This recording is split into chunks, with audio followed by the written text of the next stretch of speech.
They will hand off and try to get the touchdown as Donnie Rosso, and the fullback has scored. So the St. Peter's Peacocks in this inaugural MAC Conference game marched down the field some 54 yards for the touchdown, Marty. And what a nice drive quarterback Anthony Guma led. And Barry, it was a very controlled drive. They started it at their own 46. 10 plays later, they're in the end zone.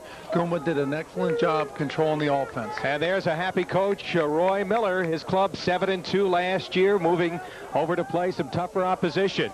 Now the extra point try coming here. Kelvin Johnson is the holder. Guma to try the extra point. It is up, and it is good. So the St. Peter's Peacocks, a club known more for their defense last year, Marty, coming out with a very strong drive and doing it without their preseason All-American Ray Marshall, their great wide receiver, had financial aid problems. He's not in the lineup. He's on the sideline. We'll get a glimpse of him later, number 21.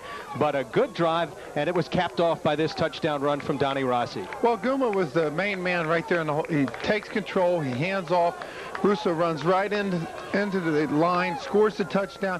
And when you have an athlete, Barry, like Guma, he can kick that extra point. He's the punter. He's the big man on the field tonight. We are at Redmen Field on the campus of St. John's University. And again, we apologize for the picture difficulties and perhaps audio problems that we may incur during the evening. But we are on the air, and we're very thankful for that and hope that you will enjoy MAC Conference football as the St. Peter's Peacocks strike early and do it very effectively as they had 9 plays, 54 yards. Donnie Rosso, the big 5'9", 220 Bulldog, going over on a 2-yard run. And St. John's finds themselves down as our official crew tonight, led by referee Richard Stanley and his fine crew with umpire Frank Bellanzano, head linesman John Drennan. And there's Bob Ricca, maybe a little bit surprised St. Peter's coming out and moving the ball that effectively. Well, when we talked to Bob Ricca this week, he said he didn't know what to expect from St. Peter's, and he really didn't know what to expect from his own squad. This ball fielded upfield, taken by Tom Kilfeather. And Kilfeather, the up man, will return it to the 34-yard line. A lot of pushing and shoving going on. John Weisburn, number 26, getting in on the tackle. And we'll look at this high-powered Redmen offense led by Sean Sharkey and one of the leading rushers in the nation. We've got Anthony Russo to keep an eye on, number 21. Well, look for Anthony Russo to carry the ball anywhere from 25 to 35 times. He's the horse. He's averaged over 1,000 yards the last 3 seasons, and he's been the MVP of this team for the last 3 seasons. They've got 2 fine wide receivers, at Anthony Iadivio, 25, Tommy McPherson, 87. They'll work out of the I formation. The quarterback, Sean Sharkey, came on late last year, had 18 touchdown passes. The handoff to Russo, and he is jammed up by Dan Roman, number 70, the 6'1", 255-pound sophomore, leading that very young defensive line. Well, it's a young defensive line, but remember, Bob Ricca said if there was a big question mark coming into this season, it wasn't the skilled position, it wasn't the quarterback, it wasn't Russo, it's that offensive line he had. Sean Sharkey, you see him, number 18, 54% completion average last year, 18 touchdowns. 13 interceptions, and really came into his own late in the season after a rather inconsistent career here at St. John's. Play action, he'll roll right, he's a good runner. Fakes, gets by one man, has 10 yards, and has the first down out of bounds up and around the 47-yard line as he was run out by the excellent safety, Scott Bailey, number 42. Taking a look at that St. Peter's defense, awfully young, 2 freshmen on that front line, and Lewis and Gilder coming out of New Jersey high schools. The linebacking core led by William Bryant, a preseason All-American, a transfer from Nebraska, and the secondary with Latoro Yates and Scott Mailer, the experienced safeties, and they're 2 dandies. But a good run by Sharkey to get the first down up and around the 47-yard line. Bryant moving all over the field, number 29. They'll freelance with him, and Sharkey didn't like the way the defense looked, called a timeout. Well, it's better than making a mistake, and I think that the first thing that he realized, he looked up, the 25-second clock was about ready to hit 0. You don't want to take a penalty this early in the game. There's Bob Ricca talking with Sean Sharkey. He says he's liked his demeanor more now. He's become a more confident leader, something that he lacked earlier in his career, Marty. And he also said that right now Sharkey can recognize when a defense is changing coverage. Right there, the play before, when he got outside the tackle, the coverage was in a zone. He knew that they were going to stay back, so he ran for the first down. Well, this young man from Valley Stream Central High School, kind of interesting that both his wide receivers, Tommy McPherson and Anthony Idivio, were teammates of his. You don't often find that, the high school quarterback bringing along his two receivers. And that's got to be a great relationship. He played 4 years of high school with these guys, now 4 years of college. They build that trust, they build a relationship, and it's like you can feel for one another. When Sharkey gets in trouble, he goes back, he's going to look for McPherson, he's going to look for these guys, and he's going to know right where they are. Well, Sharkey, one of his assets that has gotten improved upon is his decision-making, as Marty said, understanding the defense and the offense better. 1st and 10 at the 47-yard line. Out of the pro set, Idivio and Costello are the running backs. Sharkey looking a quick in pattern, looking for McPherson, number 87. Well covered on the play, and it goes incomplete. Defending on the play was the cornerback, Lonnie Cody. Well, Barry, we talked about recognition. If you see what Sharkey does in the beginning of the play, he grabs his jersey. He looks out at McPherson. He audibles at the line of scrimmage. Right there, just an excellent defensive play. The secondary, also an experienced 6 freshmen start on this St. Peter's team defensively. 3 sophomores and the 2 senior cornerbacks. Single setback, 4 wide receivers on 2nd and 10. Good drop, Sharkey throwing out of the hands of Charlie Broadway. Chuck Broadway open in the flat. It goes incomplete. It'll be 3rd down. And there's a perfect situation. Broadway's got to look the ball, and he's got an open field behind him, but you can't run the ball until after you catch it. Setting up a 3rd and 10. You see Broadway out of North Babylon High School on Long Island, checking out of the ball game. St. John's has a young receiver. They're very high on John O'Leary, a freshman. He may see action tonight. He's a speedster. Sharkey working out of the eye on 3rd and 10. Movement, Bryant looked like he almost went offside. No flag. Sharkey, who likes the sprint out, throwing on the run. It is going to be at the 40-yard line, incomplete. Defending on the play was Lou Zampella, but the pass ruled incomplete as he was trying to go once again to Tommy McPherson, who had a big year last year with 14 touchdown passes. And you can see what St. Peter's is trying to do. They're going to try to pressure Sharkey, and they're going to try to put St. John's in a passing situation. Reason number 1, Barry, they want to take Russo out of the game. Right there, we've only seen Russo run the ball 1 time, and he was taken back for a 1-yard loss. No question that's a key to stopping this club. Joe Parker to do the punting. Average 32 yards, high snap. He has trouble, but will get it away, angling it to the sideline. It'll be fielded on the run by Kelvin Johnson, and he's hit hard at the 27-yard line. Timeout on the field. We'll be right back.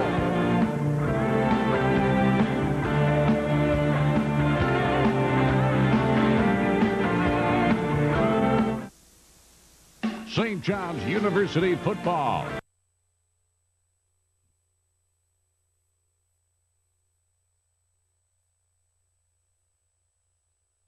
Nothing. And again, we hope that the picture problems have been alleviated and hope that you will enjoy the rest of tonight's game. 1st and 10 at the 28-yard line for the St. Peter's Peacocks, as they hand off, and a good-looking run by Jakes has the 1st down to the 45-yard line. A pickup of around 16 yards before he's brought down on the play. St. John's Ray Lambright finally stopping him, but what a quick burst by Jakes, who was injured a lot of last year. And Pat Jakes, he just takes the ball, Barry. It's a simple handoff, but what makes this play so successful is the way number 7, Anthony Guma, carries it out. He takes the fake. He holds the linebackers at home. Guma, an excellent athlete. Started his career at Montclair State, transferred, played last year, threw 16 touchdown passes, a school record. St. Peter's looking sharp in the early going. This time, Donnie Rosso going close to the 1st down, about a 9-yard pickup, and they're running right up the gut on this St. John's defense. And Rosso, all he does is he hurdles all that mess right at the beginning, Barry. He jumps over the offensive, defensive lineman, and picks up 8 strong yards. Now that puts St. Peter's in a 2nd and 2. It's almost a waste down. They can throw the ball up because they can always come back, and it'll still be 3rd and 2. Ralph Taco on that stop. Al Bruno, number 68, is checked into the lineup. He was an all-conference player that played hurt most of last year. He's not in the greatest shape, has had problems with his toe and had surgery, and he's in the game to try to stop the run on 2nd and 2.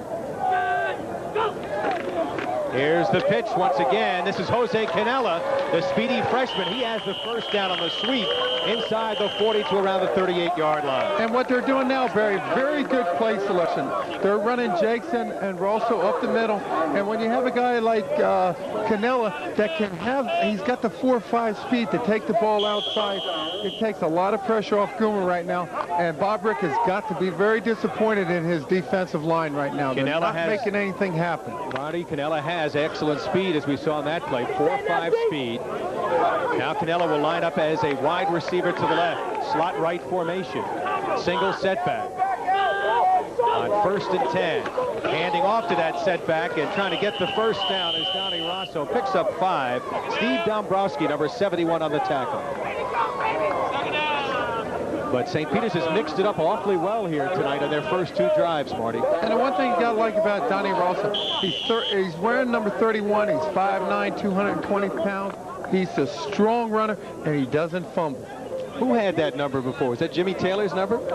There's been a lot of great 31s. Right now, Frank Ranieri will wide up wide to the left. He's replacing Ray Marshall, the preseason All-American, who's not in the lineup tonight because of financial aid problems. Guma will be in trouble running. He's a nifty runner. Gets about 4 or 5 to around the 33-yard line. Stopped by Al Bruno, the 6 foot 260-pound senior out of Xavier High School in Brooklyn. Boy, he was awfully quick, Marty. One of the quickest linemen Bob has had here, Bob Ricca, till he got hurt, Mr. Bruno. And they're expecting him to come back, Barry, and play as healthy as he did before he had that injury. Well, he, of course, along with Ray Lambright, a couple of guys they're counting on, and linebacker Chris Carew. Carew and Lambright were both hurt in the opening game against Iona last year. 3rd and let's call it about 5. Boomer rolling left, throwing on the run. Ranieri bobbling and finally comes up with the catch. First down inside the 20-yard line. His first catch as a St. Peter's Peacock, the junior from Hoboken, New Jersey. A good possession receiver, bobbled it, but then had the presence of mind to hold on. Just excellent concentration, but watch Guma. He rolls out to his left, throws with his right arm, delivers the ball. Great concentration from his receiver. Well, right now, Ronnie James has checked out of the ball game. He's the tight end. Kelvin Johnson will line up as a flanker to the left, Ranieri to the right. Guma 3 for 3 for 44 yards. Here's the pitch to Canella. This time St. John's had the play diagnosed, and he'll be stopped at the line of scrimmage. Al Bruno and Steve Diamikis getting in, number 17. He broke up the play initially, and then Chris Carew, number 41, wrapped him up. Well, Diamikis comes in from the outside, Barry. He hits the runner, and there's nowhere for Canella to run. Diamikis is a freshman from East Islip, Boomer Esiason School, and they rave about him here at St. John's. This is a kid they think is going to be a real impact player over the next 4 years in his career. He's 6'2", 202 pounds. 2nd and let's call it 9. Kelvin Johnson wide to the left, Ranieri to the right. Guma to throw, and throws incomplete. A lot of red shirts around that ball as he was looking for Kelvin Johnson. Well, the one thing we saw right there, Guma only takes a 3-step drop. There's some big offensive linemen, big defensive linemen, both pushing against one another. Guma's going to have to go back 5 yards, relax, let the play develop, and then deliver the ball. That ball appeared to be tipped on the way, so it'll set up 3rd and long yardage here. It's going about 3rd and 10. In case you're just tuning in, 4:34 to go. Here the first quarter, St. Peter's leading St. John's 7-0 in the inaugural game of the MAC Football League. New league formed to cost containment football. Timeout will be taken right now by St. Peter's to talk things over. And it's been an impressive showing for St. Peter's coming off the 7-2 season last year. And this inaugural game for the MAC Football League, you've got St. John, St. Peter's was seeing tonight. Iona, which won earlier today, also in the league. And there's a look at Anthony Guma, young man they're very high on. And let's go down to the field right now. In just a moment, we'll be joining our colleague, Carl Reuter, who's working with us tonight. Roy Miller talking on the sideline with Anthony Guma. Young man out of St. Peter's Prep, Jersey City native. You know, speaking about Roy Miller, what a job he's done recruiting those Hudson County school kids. He's a high school coach in the past there, coached at Jersey City State. He's really brought in a lot of good players in his 3 years. And the one thing he's doing right now, Barry, he's developing tradition there. He's taking the young high school kids, he's making them stay close to home. He overcame a great battle with cancer, and he's out here tonight. Got a clean bill of health this week after battling colon cancer. Here's Carl on the field. Barry, you know, when you talk about inspirational stories, you have to talk about St. Peter's College coach Roy Miller. You know, last year he had colon cancer. He had surgery done. Talking to him this week, he was just given a clean bill of health by the doctors, and he doesn't have to go back to see his doctor again until next year. So you talk about inspiration for the Peacocks. Yeah, they're number 2 behind St. John's in this conference, but they're also doing it for their coach Miller. Back upstairs. Carl, 3rd and 10 from the 18. Wide open. Calvin Johnson for the touchdown, splitting 2 defenders back there as he drilled that behind Kurt Ditzler, number 42, one of the cornerbacks defending on the play. And freshman Kelvin Johnson, one of those high school kids from Linden, New Jersey, he's recruited, makes a nifty catch. What a throw by Guma between the 2 defenders. And it all starts with that protection up front. Guma had 5, 6, 7 seconds to throw the ball. He goes back, he looks over the defense, and then finds Johnson wide open in the end zone. Kelvin Johnson, who was 24 years of age, was in the service for 2 years. Here's the kick by Guma. And St. Peter's on 2 consecutive drives has marched down the field. It takes a surprising 14-0 lead. And Bob Rickett and his squad right now have to be shocked. But watch this. Guma goes back and look at all the time. He looks to his left, looks to his right, and watch Johnson split the defenders wide open in the end zone. Marty, we didn't get a chance to talk about that improved offensive line. Roy Miller likes what he sees. Former Jersey City High School star. It's been a great week for him from that standpoint of getting the clean bill of health, opening the season this way, and doing it without Mr. Marshall, the guy that everybody was raving about, Ray Marshall. Well, the one thing he's doing, excellent play selection. He's running the ball up the middle, outside, and Guma's getting excellent time to throw the ball. And when he doesn't have the time, he's making the proper decision. Run the ball. Don't take the loss of yardage in a sack. Well, offensive coordinator Tony Bruno, the assistant head coach, doing a good job on these first 2 series. St. John's on their heels, trailing 14-0. Ricker was concerned in terms of his defense. Were they going to get better? They had all kinds of problems last year. And here is St. Peter's marching down the field, scoring 2 quick touchdowns. If St. John's is going to get into this game, they have to do it this next offensive series. They have to get Anthony Russo involved in the game. Wayne Virgil to kick off. Not a good one. Taken upfield by Iadivio at around the 24. Looks to get a block, gets it down the sideline, spins and is down around the 47-yard line. About a 22-23-yard return as he was brought down on the play by Latoro Yates and Wayne Virgil, the place kicker and kickoff man.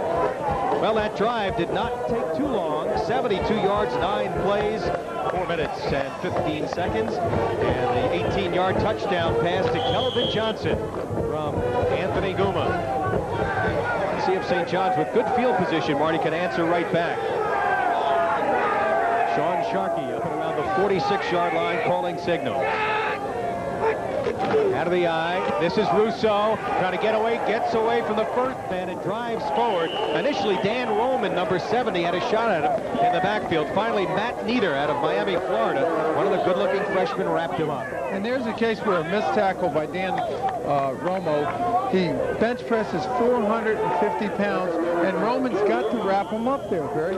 There's Russo running another 8 yards after the missed tackle. Roman, a sophomore. They played 3 freshmen on that starting 4. Front 4, they work out of a 4-3. 2nd and 2, the 8-yard pickup for Russo, who has over 4,000 career rushing yards. He'll try to add to it here, looking for the first down, takes a pop as he appears to have the first down. Eli Roman, no relation, number 61, the freshman out of Elizabeth High School, hit him hard and wrapped him up. And here's Russo. He takes just a 2-step, takes the ball. Watch how he hits this line of scrimmage, Greg. It's full speed. He puts his head down, takes a good lick, but he picks up the first down. Marty, the coaches talk about that he's best when he squares his shoulders to the line of scrimmage. Well, they want him to run north and south, not east and west. Broadway now gets the pitch with Russo getting a breather, tries to turn it outside, tripped up at the 40-yard line on a fine defensive play by the St. Peter's defensive back. So he's brought down on the play. Scott Maley, number 42, the safety, whose dad, Wally Maley, was a quarterback for the Green Bay Packers and coached him in high school down in Rawlings, Maryland. He's an academic All-American candidate, Scott Maley, and he made the stop. Russo now back in the ball game, working out of the eye on 2nd and 7. 2:45 to go, first quarter. Play action rolling here, Sharkey. Throwing on the run, complete for the first down, and making the catch, Anthony Iadivio, who led the team last year with 47 receptions. Matt Nieder on the coverage. Well, Iadivio, he's out there in the flats. He knows he's going to get hit. Great concentration. But watch how Anthony Russo goes through. He freezes the linebackers right there. Sharkey's rolling out in the flats, sets up. Iadivio catches it, concentrates, takes 2 good hits, holds on to the ball. Freshman Robert Tirado, number 33, is coming at fullback, along with Tom Gadis, number 82, as a wide receiver for St. John's. Russo behind the block from his freshman fullback, drives off the right side of the line inside the 30 to around the 29-yard line. Carrington Gilder, number 63, and Dan Roman brought him down after a short pickup. Well, we talked about Dan Roman, how strong he is. He bench presses 450. Right there, he just stands the offensive lineman up, holds his ground, and keeps Russo to +2. Roman led this club with 7.5 sacks last year. This is a defense vastly changed in terms of personnel, but a defense that gave up only 10 points last year and was among the leaders in just about every category in the nation in Division III. 2nd and 7, delayed draw. Russo wrapped up, will go nowhere. Eli Roman had him wrapped up. Good penetration that time by that front line. So Eli Roman, the freshman, who along with Carrington Gilder came out of that fine Elizabeth High School program. They had 6 players go to Division I out of that Elizabeth High School program this past year. Well, right here, watch the exchange. Russo never has control of the ball, but that's because the defensive line is right there. You got both of the Romans all over the ball carrier. Loss of 3 on the play. 3rd and 12. Sharkey in trouble, stepping out of trouble, rolling right, and will be taken down. Brought down by number 46 on the play, Mikael Hicks, the good-looking freshman from Marist High School, comes in pass rush situations very quick, and he had a lot of quickness here. Well, watch this young defense come in on him. Sharkey, he has nobody open, he's scrambling, and here comes Hicks. Watch the determination, lays out, pulls him down for a big loss. Hicks, an all-county performer, lightning fast. They'll put him in on the nose in pass rush situations. Parker to try his second punt. He punted 28 yards his first time. Remember, he had that bad snap and was just able to get it away. Falk running down another bad snap this time, but he will get it away. High kick. Maley will watch this one bounce, and St. John's will down the ball at the 16-yard line. Charlie Broadway there to cover up, and that should be the final play. However, there is a flag on the play. 7 seconds remaining for a very good first quarter for Roy Miller and the Peacocks. They hold a 14-0 lead. Just a 20-yard kick there. Wait for the officials to let us know. And legal block, as you may have heard, on the kicking team, and it'll be against number 12. That will be Robert Moltisanti. He is the son of one of the coaches, Bob Moltisanti, senior and junior. Well, I'm sure he's going to hear it from Coach Rick. Personal foul. Illegal block all the way. Only 15 yards in the run. Oh, that really hurts you.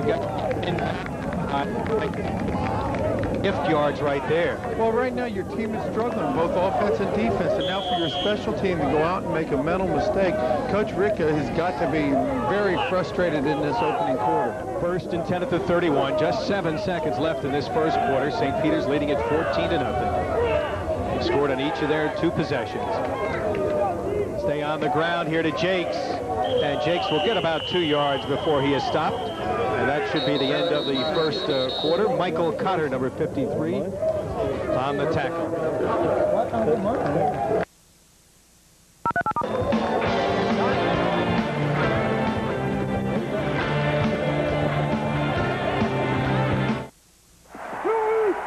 Being being a fan is tough when your team isn't the home team, especially when I try to find coverage of my favorite team in the local paper. I'm lucky there's even a box score. Well, if you're like me, you'll be happy to know there's one publication that'll make you feel right at home. The Sporting News. You'll love the Sporting News no matter what team you love, even if it is the home team. Call this number now and get 4 issues of the Sporting News free. You'll get opinions and strategies, transactions, trade rumors, injury reports, and the lowdown on the minors. Plus football, basketball, and hockey all year long. Call now and you'll get 4 free issues. If you like them, you'll get 24 more issues at this great TV price. If not, just mark the bill, cancel, and owe nothing. The 4 issues are yours to keep. So call now for the Sporting News, the publication that treats every team like the home team. Call now and get 4 great issues of the Sporting News free. Call 1-800-544-1888 now. Here you go, 2 burgers. Says here the Islanders beat the Rangers in overtime last night. That must have been great. Oh, yeah, sure was. Turgeon got the hat trick to win it. A little salt. How'd you know about the game? I watched it live on Sports Channel. You should have seen it. Yeah. Don't read about last night's Islander action. See it for yourself in 77 exclusive games on Sports Channel with Turgeon Thomas and the rest of Al Arbor's crew. So Turgeon streaks in. He shoots. He scores. Oh, hey. Sorry. St. John's cheerleader hoping the Redmen can turn it around in the second quarter. It was all St. Peter's in that first quarter. They lead it by a score of 14-0. They got an 18-yard touchdown pass, Guma to Johnson, and Rosso a 2-yard run for the other score. 2nd and 7 for the Peacocks from the 25-yard line. Missed connection, loose ball, and the Redmen think they have it at the 35-yard line. Steve Dombrowski, number 71, recovering the football. Just like St. Peter's played a flawless first quarter, they turn it over on the very first play of the second. And number 7, Anthony Guma, goes back. He never has control of the ball. As we take another look at it, watch him go back. He doesn't have control of the ball right there. Offensive lineman comes up, Barry, and hits it out of his hand. Donnie Rosso was the man he was trying to hand off to. So St. John's looking to take advantage of the first St. Peter's turnover. 1st and 10 from the 35-yard line. Sharkey to throw on first down. Good protection. Has the ball tipped as he threw it. Incomplete. Closest man to the ball was the St. Peter's linebacker, Jameek Adams. That ball tipped by Carrington Gilder, number 63. Well, Gilder didn't tip it. I think what happened on that play, he just shot through the line of scrimmage and hit Sharkey before he could even get the ball off.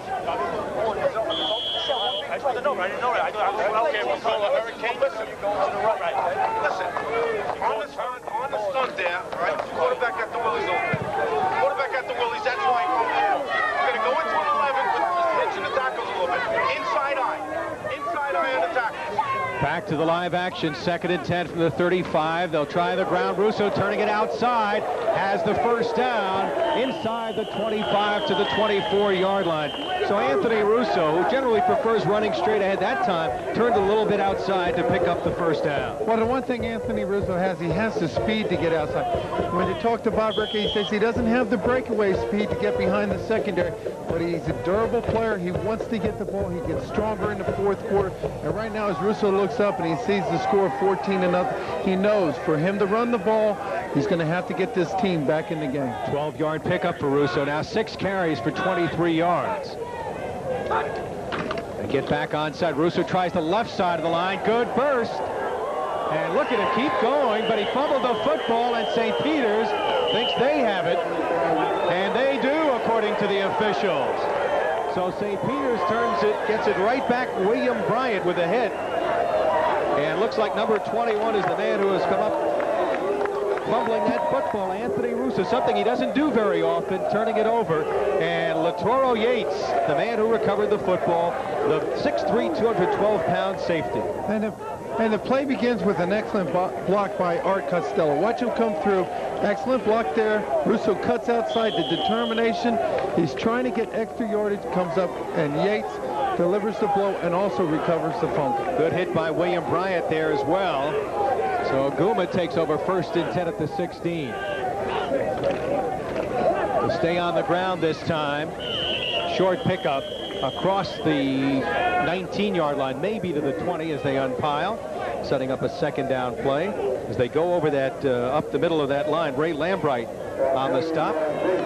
Al Bruno also over there. Jake's the ball carry, but that offensive line making some holes up the middle. Well, Barry, to elaborate on what the defensive coordinator was telling his defense last time, he says, guys, if we show blitz, we're going to rattle the quarterback. He says that's why he fumbled the last time. So look for St. John's defense to come with more blitz or to appear like they're going to blitz more.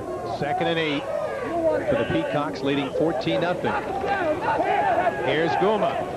Going to keep it at the 25 and stop to shy of the first down by about a yard. Steve Dombrowski, number 71, and Mike Margiotta, number 36, the outside linebacker, combining on the stop. And Guma just showed us what type of athlete he is. He split 2 defenders, came up to the next 2, that determination, picked up a good 7 yards on that run. So it'll set up a 3rd and short yardage situation here. 3rd and less than a yard, Marty. What do you look for? I look for Guma or to give it to Rosso straight up the middle, or Jake straight up the middle. The front 7 have been very weak at this point for St. John's. Split backfield on a big 3rd down play. They'll go to Jakes behind the block of Rosso into the secondary. He fumbles the football. A lot of red shirts over there. It's still loose on the ground. And looks like finally number 29 may have come up with it. Kevin Barberi, the senior from Holy Cross High School for St. John's. Right ball. Well, let's see now. Well, they'll reverse what I thought was going to be St. John's ball. It appears that it will be St. Peter's ball, Marty. Well, the first thing they tell you when you see a fumble, don't try to pick it up and run with it. Fall on it, cradle it. And as we watch, Jakes makes an excellent run, Barry. He gets outside, and look at him. He picks up the first down, but there's the fumble. Here's 1, 2. Here's another one. 3, 4, 5 guys before the ball is recovered. They tell you, fall on your side, get on your side, cradle the ball in. Another costly turnover that St. John's didn't recover it. You saw Walter DeForest, 47, had a great chance to get it. Finally, Frank Ranieri, number 11, picked it up. This is Jose Canella to the outside and hit hard on the nice tackle that time by Kevin Barberi, and Walter DeForest picks up about 5 yards and make it 6 on the play, setting up a 2nd and 4. And Canella just runs a sweep outside, but what helped him there is number 3, Johnson, coming in, cracking down on the outside linebacker to free up that outside. So right now, Anthony Guma getting a play from the sideline. His club leading by a score of 14-0. 11:49 to go here in the 2nd quarter. The opening game of MAC Conference football. Come on, defense! Stay on the ground. Rosso, there's a flag on the play as he tries to get the first down. Jeremy Walsh, number 65, one of the first men to hit him. Let's see what the penalty will be. Could be a holding penalty. Nice play, Jerry. With the exception of the 1 turnover. And it will be holding against St. Peter's. The Peacocks have played a very solid first half of football here. Yeah, you want to listen to this? Boom again going to the sideline to get some words with his coach. As we see referee Richard Stanley.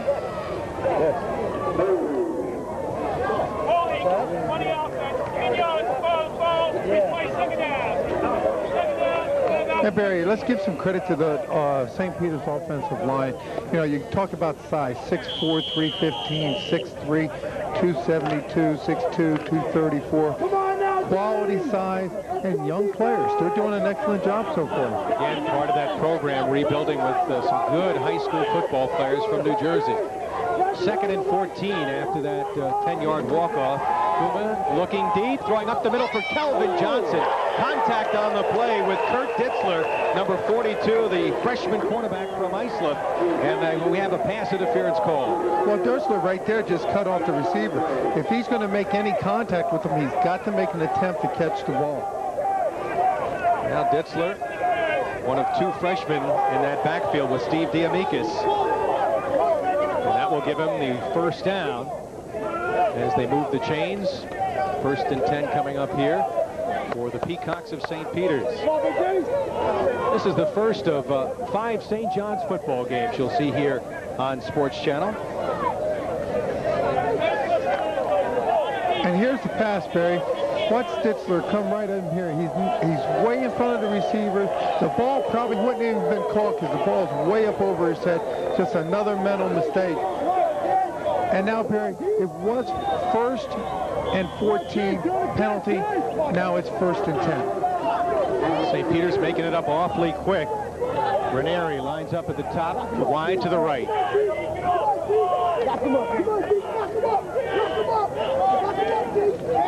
Rolling right is Guma.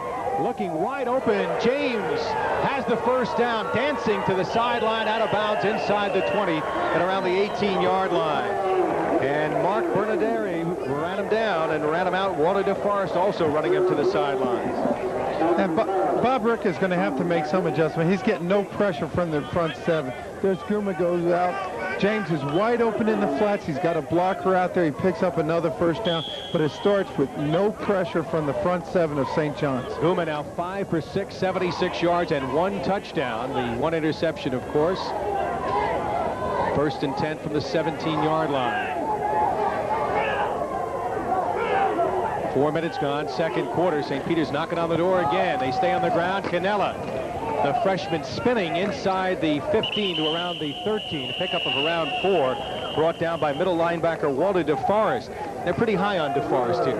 And the thing Bob Rick has said, if DeForest goes out, then that front 7, they're really going to be in trouble because there's a great drop-off between DeForest and his backup. He's a transfer from Nassau Community, young man out of Florida. Excellent quickness. Wasn't in school last year and has come back and won the starting middle linebacker's job. St. John's has changed from a 3-4 defense to a 4-3. They felt they had better defensive linemen this year. It's called 2nd and 7 from the 14-yard line. Guma handing off, and Cannella tripped up. Fine play by that freshman, Steve Diamikis, who's been their most impressive newcomer on this team. And there's Diamikis coming off the side, Barry, on the blitz. We heard the defense coordinator say, hey, we got to show Guma the blitz. He's getting rattled with the blitz right there. Diamikis comes off the side, holds him to a no-gainer. Well, Bob Ricka says he's going to be a major impact player. He can play with poise right now and experience, squashes blockers, and so make a fine play there.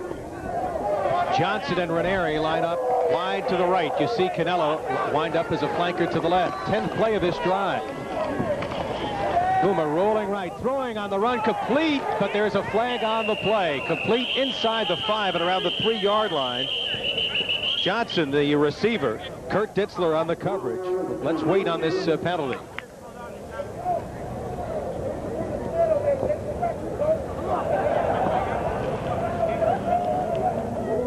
Word from referee Richard Stanley. Ineligible receiver downfield, so that will negate what would have been a goal-to-go situation for the Peacocks, but Guma looks awfully sharp here. Good athlete getting out on the perimeter and throwing with a good accuracy and zip on that ball. A lot of times that'll happen with the offensive linemen.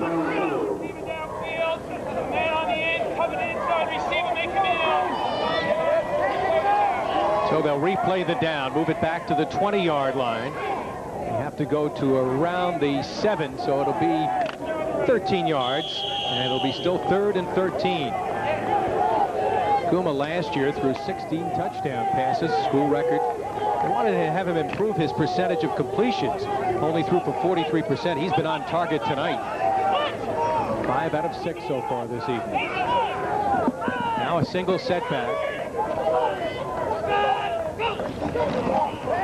Guma looking a quick in and tipped and incomplete. Tipped by Walter DeForest. And it'll go incomplete. He was looking for Frank Ranieri, number 11. DeForest, the middle linebacker, got his hand on it and knocked it away. Well, there's the big first play by the defense. Guma goes back. We'll watch number 47 come into the picture, get his hands up right there. Should have been intercepted. If it was, it could have been a quick 6 points for St. John's. Guma changing his shoes, his place-kicking shoe on right now. He's going to the square toe. That way he can get some lift on the ball. He's a straight-on kicker, not the soccer style. Kick from the 27, 37-yard kick, way short and to the left. So good defensive effort by the Redmen. They trail with 8:57 to go in the first half. Surprisingly, 14-0. We'll be right back.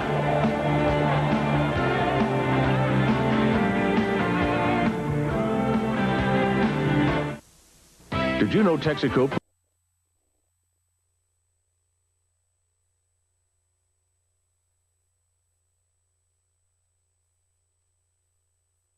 The freshman trying to turn it outside, taken down by Scott Maley, who went from a safety spot, ran a lot of yardage to get there, knock it down. And Barry, that play right there is not going to work for St. John. It just takes too long to develop, and Tornado doesn't have the speed to take it east and west and try to pick up yards. You see how long it took to develop that play for a 2-yard gain. Well, he's a big, husky kid, 5'10", 225, true fullback. And not with great speed, as we saw there. Did pick up a couple. 2nd and 8. Sharkey tucking it under. Jumps over his own man and will be close to the first down as he crossed the 30 up and around the 31-yard line. Sharkey, similar to Guma, good athlete, can get out of the perimeter, can make things happen if it isn't there as far as the pass. Well, the one thing Sharkey does, he makes a smart decision. He knows he can't make a mistake back here. There's not a receiver open. Great move right there. He sticks his head down, picks up the first down. Sharkey has rushed the ball 3 times for 21 yards. A little late hit perhaps there, but the officials didn't call it. It's never a late hit if you don't get it called. Well, you defensive guys figure that way, right, Marty? You didn't mind getting a couple You got to look at it this way, Barry. You run that far to catch the quarterback. He's no longer the quarterback. He's over the line of scrimmage. You got to hit him. On the keeper, pickup of 3 to the 35-yard line. And you're looking at William Bryant out of Lincoln High School in Jersey City. Young man who went to Nebraska, Marty. Transferred back, wanted to be back home. He's got great size, 6'3", 218. They think he's a vicious hitter and maybe has a shot, an outside shot, if he continues to improve at pro ball. He certainly has the size, maybe for strong safety. And Roy Miller is very high on this young man. He said he's a great leader, he's a great inspiration, and it rubs off to those younger players out there on defense. And again, this is a very young defensive team with 6 freshmen starting. Sharkey throwing a little too low for Iadivio up at the 41-yard line, setting up a 3rd down play. Lonnie Cody, the sophomore cornerback, was defending. Well, Sharkey just takes a 3-step drop. He looks down. It's a timing pattern. He looks to his left, throws to his right. The receiver's not even through his pattern yet. Tom McPherson has checked into the ball game. Now they put in a couple of extra defensive backs. McPherson, the speedy wide receiver for the Redmen. He'll line up wide to the left at the top of your screen. 3 wide receivers, single setback. Sharkey in trouble, gets away, but will not get away from the rest of the charge. Initially, Kevin Lewis put the pressure on, but finally, Mikael Hicks again coming up with a big play. Well, Lewis comes untouched, Barry, and you're talking about the young offensive line. They've got to realize when there's an outside man on the offensive tackle, there's going to be a blitz. Watch Lewis come in. He's untouched. The tackle's got the fan protect, or the guard's going to have to come back out and pick up that defender, or they're going to have to leave the back end. 3 options for St. John's to stop the blitz. Parker kicking for the 3rd time. His average just 24 yards. End over end kick will bounce. St. Peter's will let this one roll. Will not attempt to field it. Gets a St. John's roll and will die inside the 30 at around the 28-yard line. 39-yard kick. No return, of course, and it'll be 1st and 10 for St. Peter's, who leads this one surprisingly 14-0, scoring in their first 2 possessions of this first half. The Peacocks last year 7-2 and independent. Last year, St. John's finished 2nd in the Liberty Conference to Wagner. By the way, Wagner beat a very good CW Post team today, 27-23. And a couple of other scores. Hofstra beaten by Rhode Island, 37-32. We'll see Hofstra next week here on Sports Channel take on Lehigh. They defeated Fordham today, 16-7. Guma keeping on the ground here. Jake shakes off 1 tackle and won't get away with excellent pursuit from St. John's. There's Diamikis again making a big play. And there's this strength that Diamikis brings to this team. He comes up and slams the running back. That's the type of hit that should bring momentum to the defense. That's what the coach is looking for. Well, he makes a big play here. Right here we see Jakes. He's a strong runner too, Barry. And Diamikis comes up there and knocks him for a 5-yard loss. Jakes, they call the Diesel. Some of the crowd on a Saturday night. Weather beautiful for football. Temperature in the 60s. 2nd and 15. One of the few times St. Peter's has had negative yardage on a play. Here's Guma rolling right. He's got Ranieri wide open downfield, and he drops the football. He had 6 points easily there. And that was written all over. How he got behind the secondary, Barry, we're going to have to take another look at it. But right there, all Guma has to do is take a little bit off. You have a receiver wide open. Well, they're picking on Kurt Ditzler, number 42, Marty. He got beaten easily on that play. And if Mr. Marshall were back there, I think Coach Miller was thinking, I've got 6 points. Right now, we'd be looking at an extra point. Well, Marshall not playing today, of course, because of the financial aid problem. Their preseason wide receiver, All-American candidate. 3rd and 15. 2 wide receivers to the top of your screen. Stay on the ground here, and it'll be a short gain up to around the 24-yard line. Walter DeForest stopping Donnie Rosso. So the Peacocks will be forced to punt. And that's the first time all game that St. Peter's actually stopped themselves. A drop pass should have been a touchdown. Now they're in a punting situation. St. John's to this point, Barry, only has 69 total yards offense. Now that's surprising. St. John's, a club that averaged 29 points a game last year. John O'Leary back to receive the kick, standing at the 40-yard line along with Tommy McPherson.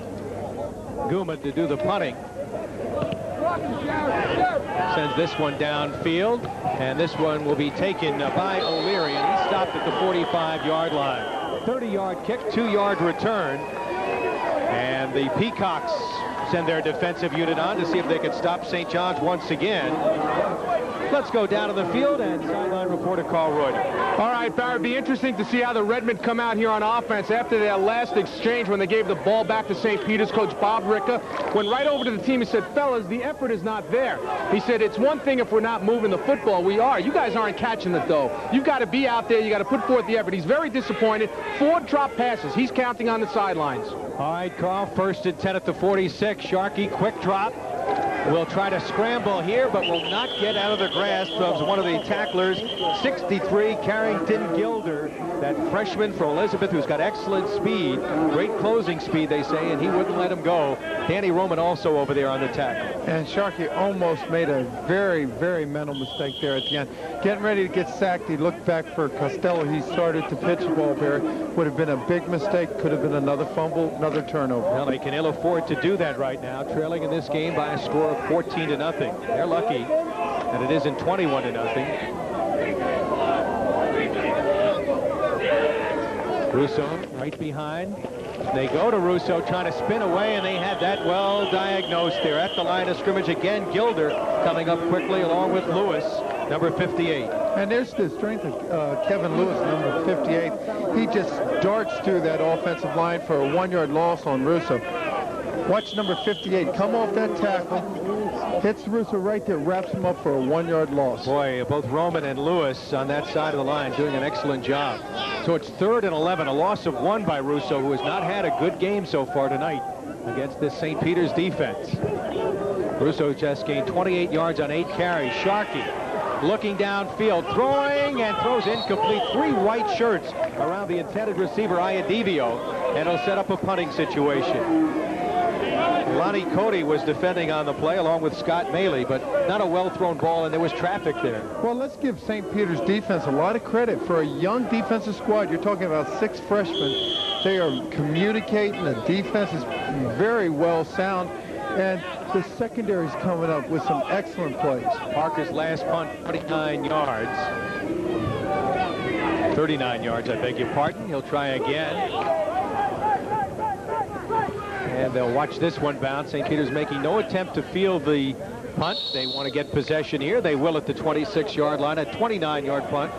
No return. 3:02 to go first half. And what has been a surprise, St. Peter's leading St. John's 14-0. Well, Barry, for the opening game, we can't say it's a surprise or not. We haven't seen St. Peter's. They're coming out here and really dominating both sides of the ball.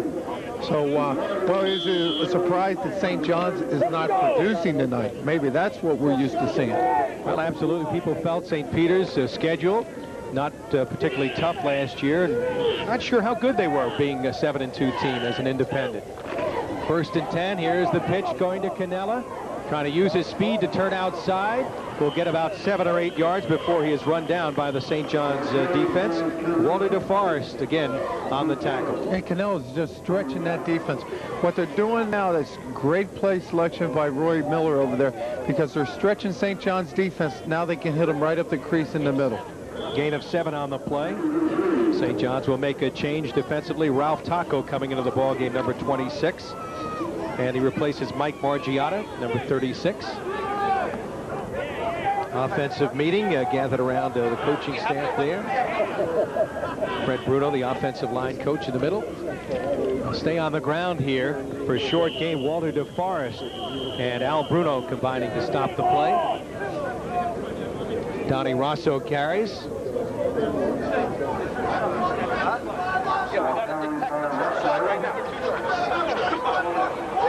You did the right thing. The back was not in there.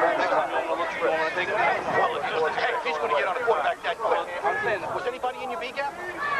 No. Cam took him out.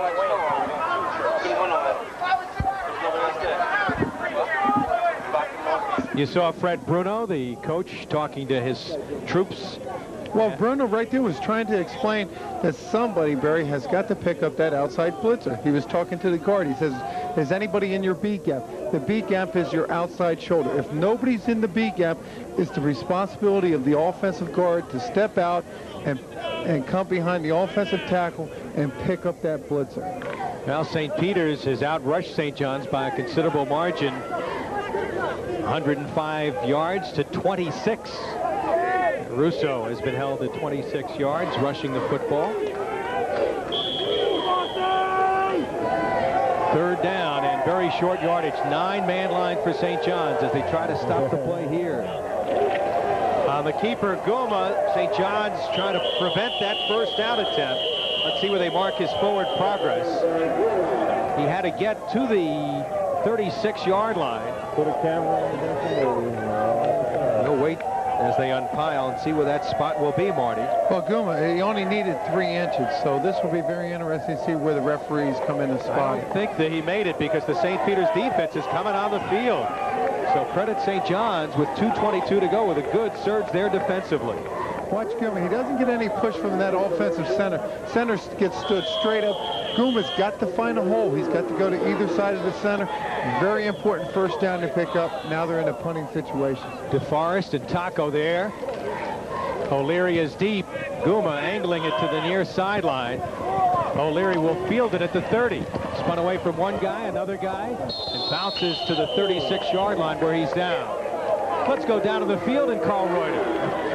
Barry, I know Marty can really appreciate this or maybe not appreciate it. When you're on the near sideline, and St. Peter's fans, they brought a large contingent. The only thing they've done so far, aside from root for the St. Peter's Peacocks, is they've been all over Anthony Russo's case tonight. They have just been chanting Russo, Russo, and why not? St. Peter's defense has shut them down. Barry? No question about it, Carl. This defense, one of the best in Division III last year, has shown that they're a fine defense once again tonight. Sharkey rolling left, got a block. Fakes the pass, keeps, gets about 9 yards as he gets to the 45-yard line. Clock continues to tick.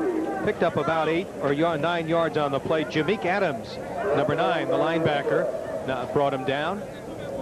Another one of those fine freshmen playing middle linebacker out of Passaic, New Jersey.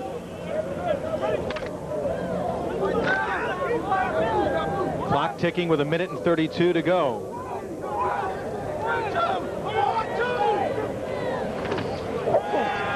Rolling, here's Sharkey.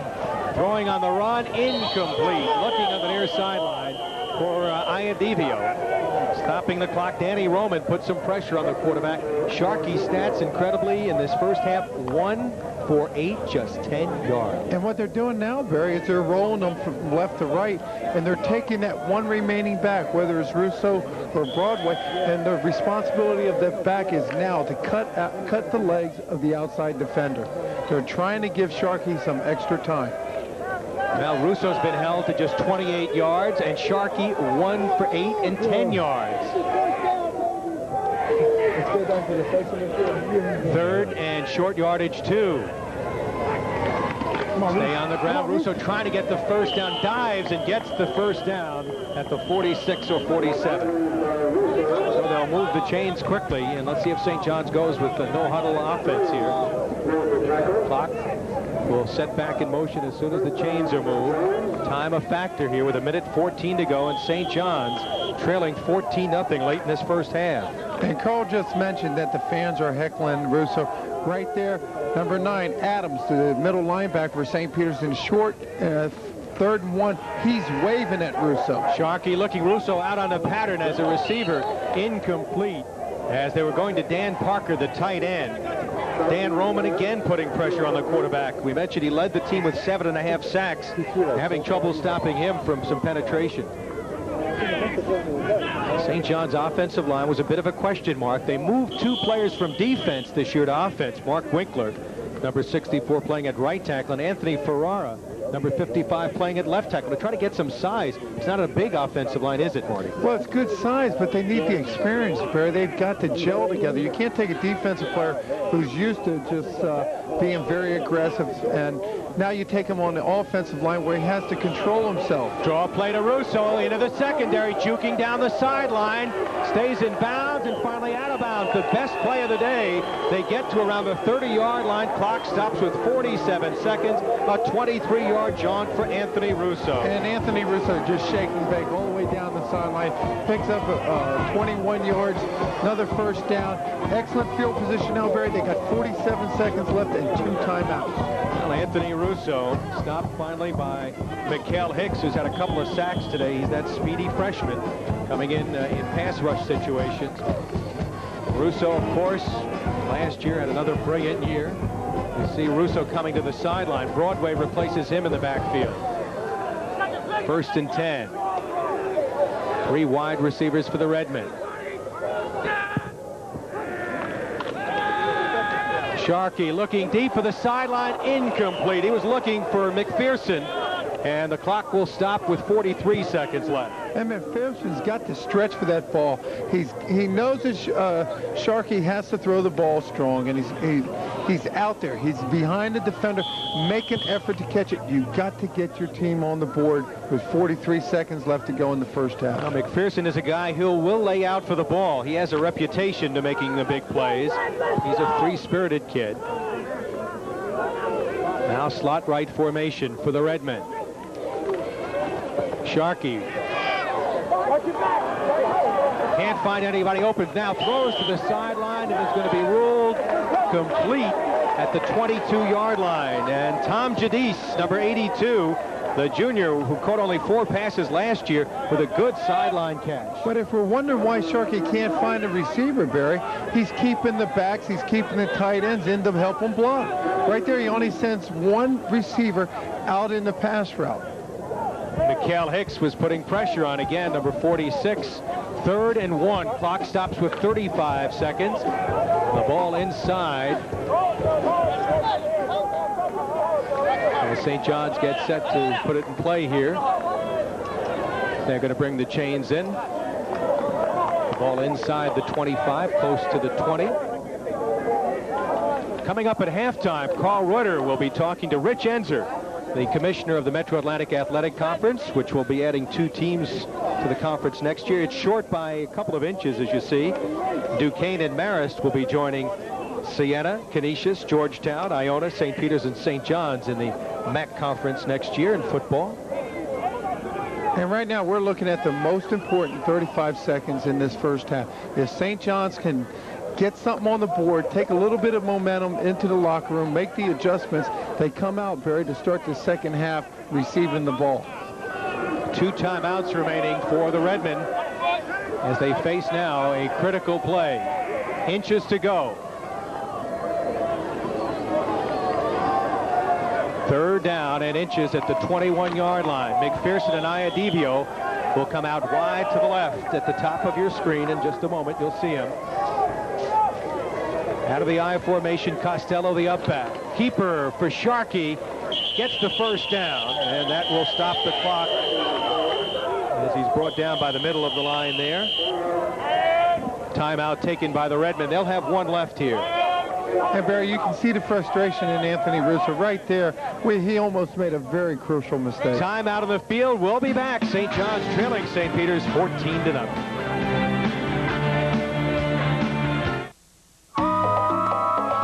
of fun.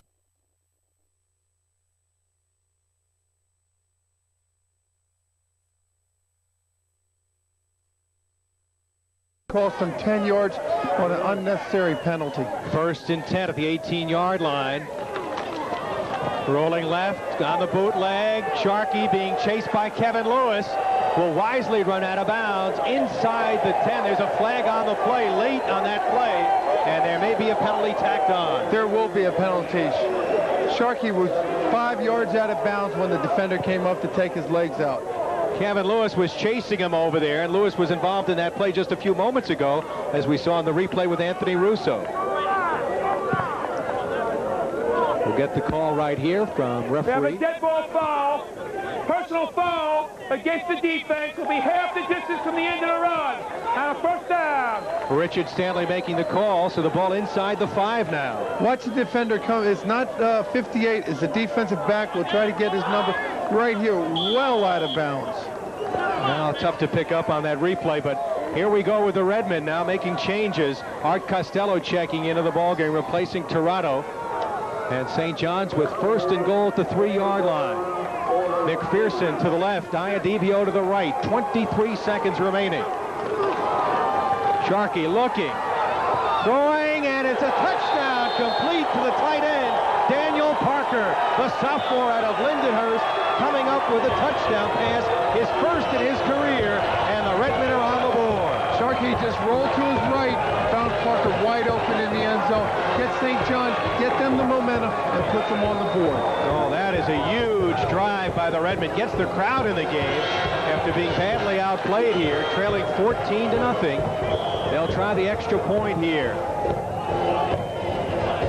Steve Diamikis, the freshman from East Islip, to try the extra point. Iadivio, the holder. Kick is up, and it is going to be no good. That one hurts. The Redmen now find themselves down by 8, but Marty, they're on the board. That does have to give them a huge lift going into the locker room. Well, it puts them in a situation now. If and when they score the next time, they're going to have to go for 2.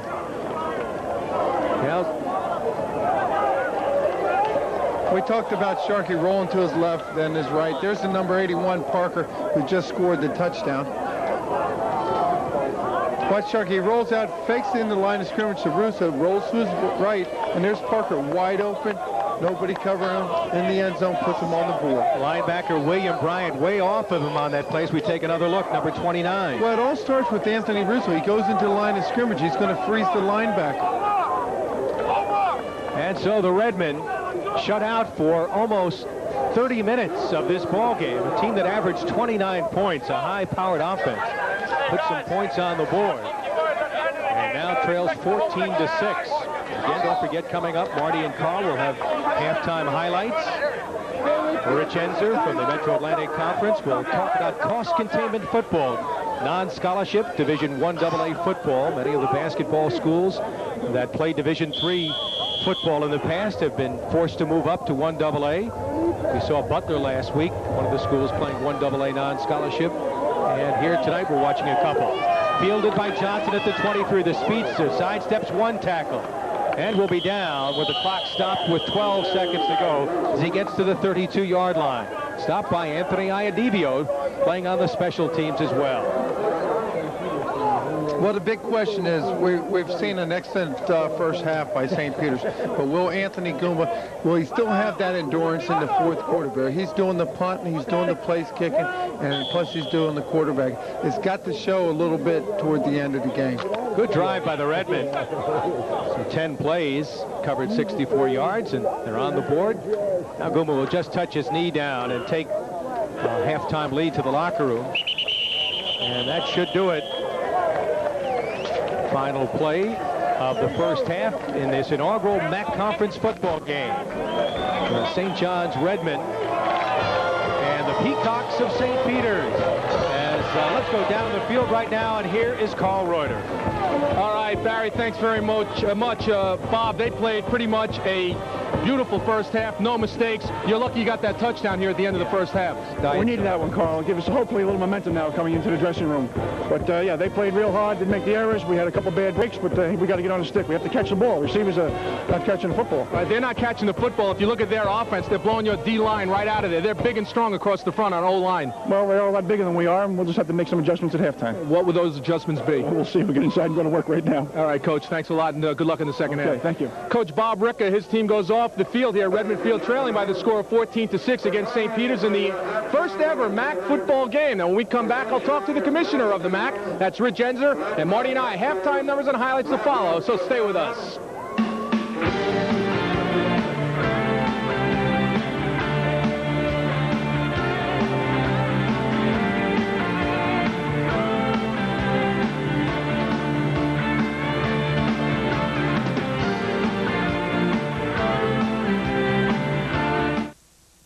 For the challenge of a superior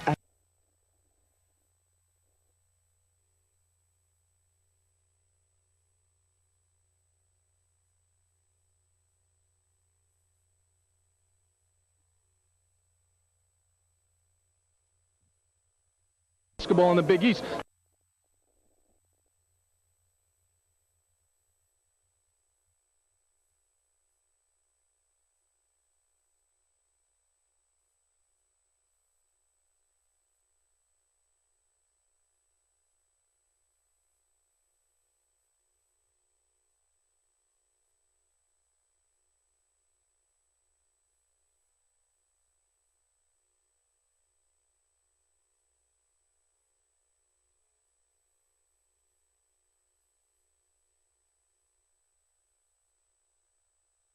The one thing that you have to realize, St. Peter's came out and they dominated the first half. If you take away that last drive by St. John's, that's the only thing they had the whole first half. From a defensive lineman, former defensive lineman standpoint, what was St. Peter's doing with their offensive line, blowing St. John's off the ball so easily? Well, I think the one thing that St. Peter's, they were doing offensively, they were dominant. They were staying with the defensive players, the defensive linebackers. They dominated the front seven of St. John's. If you reverse it, if you look at St. Peter's defensive side of the ball, they're playing the old Redskins, the old Dallas Cowboy type. They've got young players in there, undersized, but very quick. They're running around the blocks. They're making things happen. You know, you're making things happen. That's exactly what St. John's had done at the end of the first half. They needed to punch that touchdown in to get on the board. Well, you heard Bob Ricka at halftime. He's going to try to go in there and make some adjustment. The first half, you could see the frustration. Anthony Russo, he comes up, he hits Lewis late. Could have been called, could have taken away that touchdown. The thing that they have to do is realize they got 30 minutes to play. Anthony Russo has got to take control of the game. They've got to get the running attack. They've got to keep Sharkey running in and out of the pocket, because if they drop him straight back, he's going to be sacked. Take a look at the halftime numbers brought to you by AC Delco. And Marty, what do you like when you look at the board of numbers? Well, the first thing you look at is the penalties. There's a lot of penalties happening on both sides. And St. Peter's, they took themselves out of a touchdown early in the first quarter by that penalty. St. John's, they're still struggling, though.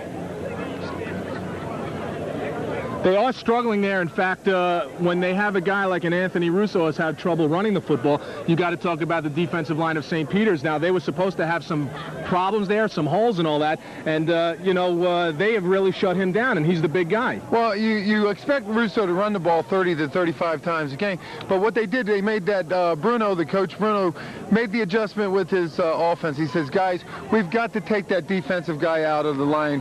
We've got to either cut him, we've got to leave the back end, or we've got to have that guard who's not covered. If the B gap's not covered, what they're telling the guy is, if you do not have a defender on the outside of your shoulder, pull, pick up that outside defender. Let's take a look at the halftime highlights in this one, and St. Peter's got it going. Boy, did they get it going early. The opening drive, they march it downfield. Donnie Rosso takes it in. Well, it all starts off with field position. They started from their own 46 and just drove it down 54 yards. Right there, Rosso takes it in for a touchdown. 7-0 St. Peter's, and how about 4:29 left in the first quarter? Anthony Guma to Kelvin Johnson, 14-0 St. Peter's. Well, right here, he goes back, and look how much time he has. He looks to his left, looks to his right, and there's the receiver wide open, splits the defender, an easy 7 points. I made it 14-0 in favor of St. Peter's. Now 18 seconds left in the first half. St. John's finally breaks through. Sean, Sharkey to Tom Parker. Well, we talked about Sharkey's ability to scramble. Right here, he goes outside. He finds Parker 1 yard into the end zone, puts St. John on the board. Extra point was no good, so where we stand right now, it's 14-6 in favor of St. Peter's over St. John's. Been a good football game. What adjustments from your standpoint? I put you as a coach.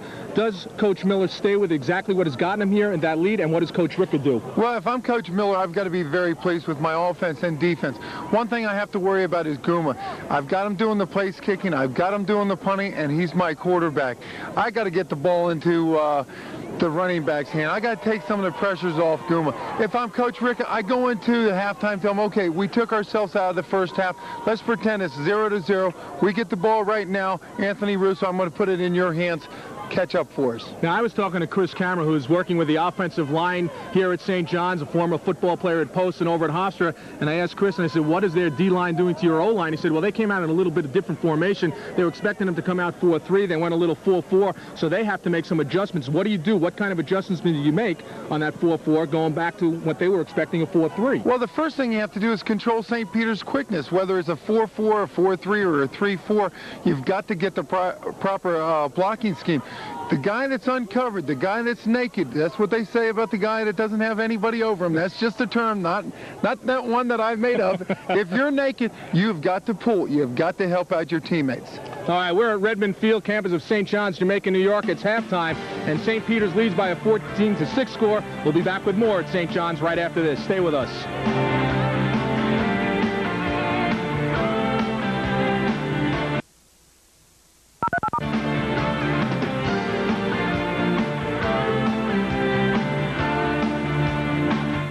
This man's hair loss is starting to...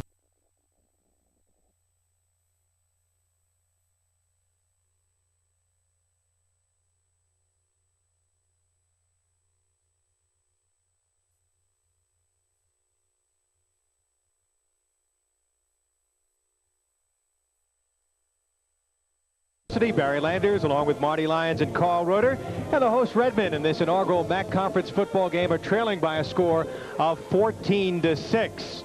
Well, I want to remind you that we've got more football coming your way next Saturday when the Hofstra Flying Dutchmen, who lost this afternoon to Rhode Island 37-32, visit the Lehigh Engineers. They were winners today over Fordham 17-6.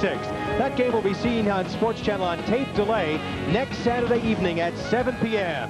Exclusive right here on Sports Channel. Well, down on the field, we've got Carl Roeder standing by with a former St. John star and a former teammate of Marty Lyons. Let's go to Carl right now. Barry, you've got that right. 1984 graduate right here at Redmen Field and St. John's University, former New York Jet, Dennis Blige. And Dennis, it must feel good to come home. Yes, it does. I've been on the road quite a bit. I do some extensive traveling in my new endeavor with Starter Sportswear. And I came home just in time to catch the kickoff for tonight's game. You know, you're one guy that really proved you don't have to play big-time collegiate football. At this time, when you played, it was Division III here at St. John's. Made it, played 4 years with the New York Jets. You've got to have some great stories, I guess, inspirational stories that you can tell kids to say, hey, look, if you're good, they'll find you. Well, Carl, my feeling has always been that football's a tough physical game on any level. Like, I have kids that come up to me nowadays and ask, well, what's it like to get hit by Lawrence Taylor? I can remember the toughest hit I ever got was by a little Italian kid out here playing for St. John's University. And, you know, no matter what level you play on, if you play hard, tough football, you get in your books and do what you're supposed to do, you get out of school on time, there's room for someone like that in the NFL. You know, you're talking about getting hit by a Lawrence Taylor or a little kid out here. We're the same size, and I don't want to get hit by you on any kind of a playing surface. What do you like coming back here? You get to reminisce a little bit? You walk around the field, talk to the coaching staff? Yes, I come back. I meet some of my old teammates. I walk around the field a bit. The facilities are a little nicer than they were now. A little nicer now than they were when I was here, but you know, that's all par for the course. I love it here. We've got a new VIP section up here, I see, and the program is growing to 1AA now, and I wish them the best. Before you go, I'm going to ask you one question. Former teammate of Marty Lyons, who's upstairs, you've got to have one good Marty Lyons story from your days with the Jets. And you're laughing. You must have it. Well, I can recall being a rookie with the Jets and running scout team. And one particular week I was feeling good. We were about to play the LA Rams, and I was Eric Dickerson in practice. And Eric Dickerson is a top-flight NFL back, and I figured I had to give the defense a good picture. And I recall hitting it up in the hole a couple of times pretty tough, and having Marty walk up behind me and grab me and say, "Hey, what are you trying to do, buddy? Make all Hempstead?" Old number 93 with some words of wisdom, Dennis Blige, and it's always fun to visit with you. I hope you enjoy the come here, the come back to St. John's, and reminiscing with a lot of people here. Always a pleasure, and thanks very much for coming by. Thank you, buddy. Okay, Dennis Blige, thank you. And as I said, Dennis Blige, in 1984, graduate of St. John's, played 4 years with the New York Jets. Now let's go back upstairs to the guy that he told the story about, Marty Lyons, and of course, Barry Landers. All right, Marty. You can't believe that. You can't believe that. One thing I have to say about Dennis, he's just a tremendous person. He's very involved with the community, and he was an excellent runner. Spent some time with the Jets. Gave us a true picture every time we went out to practice. And when he got into the game, he gave it 110%. Well, quite a story. Division III player making it. And, of course, it isn't often that you get Division III players making it to the NFL. You had a wide receiver from Fordham who did a great job for a couple of years. And Kurt Stone, I think that if you have the determination and you have the ability, the big thing is get your foot in the door. And when Dennis got his foot in the door, as Kurt Stone did, they took advantage of that opportunity. They didn't waste life. They didn't waste time. And they went in there, and they gave 110%. They'll never come up short in life if you give 110%. No question about it. And Dennis played on some of those great teams in the early 80s with Mr. Jameson, Todd Jameson. Great rivalry, Hofstra and St. John's. Who could forget some of those great games, 81, 82, 83, when they were vying for top honors here in the East. And so we're just about set for second half action. Again, a reminder that Hofstra next week will be on Sports Channel against Lehigh. We'll have that one for you, and we'll have more St. John's football action coming up on Sports Channel. Thursday, September 30th, live and exclusive against Marist. You'll see that game. And then later on, October 23rd against Sacred Heart, November 6th at Georgetown, and November 25th against Stony Brook. By the way, Dick Laskowski, the former St. John's Assistant Associate Athletic Director, now out at Stony Brook, very happy. Stony Brook won today, beat Pace 20-2. And some other local scores. Wagner defeated Post 27-23. And Army over Colgate 30-0. And we're just about ready to go. St. John's getting set here for the second half. They will be getting the football and hoping that the momentum is swung after that late first half touchdown. Well, I think Bob Ricker went in there and said, guys, let's go out there and approach this game as if it's 0-0, and let's start getting into a flow. Let's get Anthony Russo into a flow, and let's give Sharkey, our quarterback, some protection. Now, Russo didn't have a great first half, had that 123-yard run, 10 carries for 50 yards. Sharkey was the leading ball carrier, with the exception of a couple of sacks. Iadivio didn't have a great fast first half, only 3 receptions, 3 completions out of 12 attempts for Sean Sharkey for just 21 yards, but the big reception by Parker for the touchdown. Virgil kicking off. It's a short one. Iadivio at the 25 to the 30. Takes a hit from Jameek Adams, number 9, and he got popped by that freshman from Passaic High School. And the ball will be put in play at the 35-yard line. It'll be 1st and 10 for St. John. And you like seeing your starting linebacker, number 9, Adams, on the special team. He comes up and pops the runner, knocks him back. But St. John's has excellent field position now on their own 35. Redmen trailing 14-6. They've been a good second half team over the last several years. Last year they finished 5-5, finishing second in the Liberty Conference to Wagner. Now slot right formation. Working out of the eye. Sharkey, quick step drop looking for McPherson, incomplete, up and around the 45-yard line. And that will set up a 2nd and 10. Matt Nieder, number 16, the freshman linebacker on the coverage. Now St. John shuffling in plays as Gadis will leave, and McPherson coming into the ball game with the play. McPherson and Iadivio line up wide to the right. Art Costello and in the ball game right now as they work out of a split backfield with Anthony Russo. Russo Finds a hole, keeps driving to the 40, picks up about 5 on the play. It'll set up 3rd and 5. And a passing situation right there. Sharkey's got to understand he's got to be patient. You don't want to create eye contact with your receivers, but if it's going to be a timing pattern, as we saw in the first play, take your 2 steps, deliver the ball. If you're going to throw it 5 yards, make sure it's 5 yards. Give the receiver an opportunity to catch it. You saw Jameek Adams stop Russo, the middle linebacker, on that last play. 3rd and 5. 5-man front facing Russo, facing Sharkey rather, on this 3rd down call.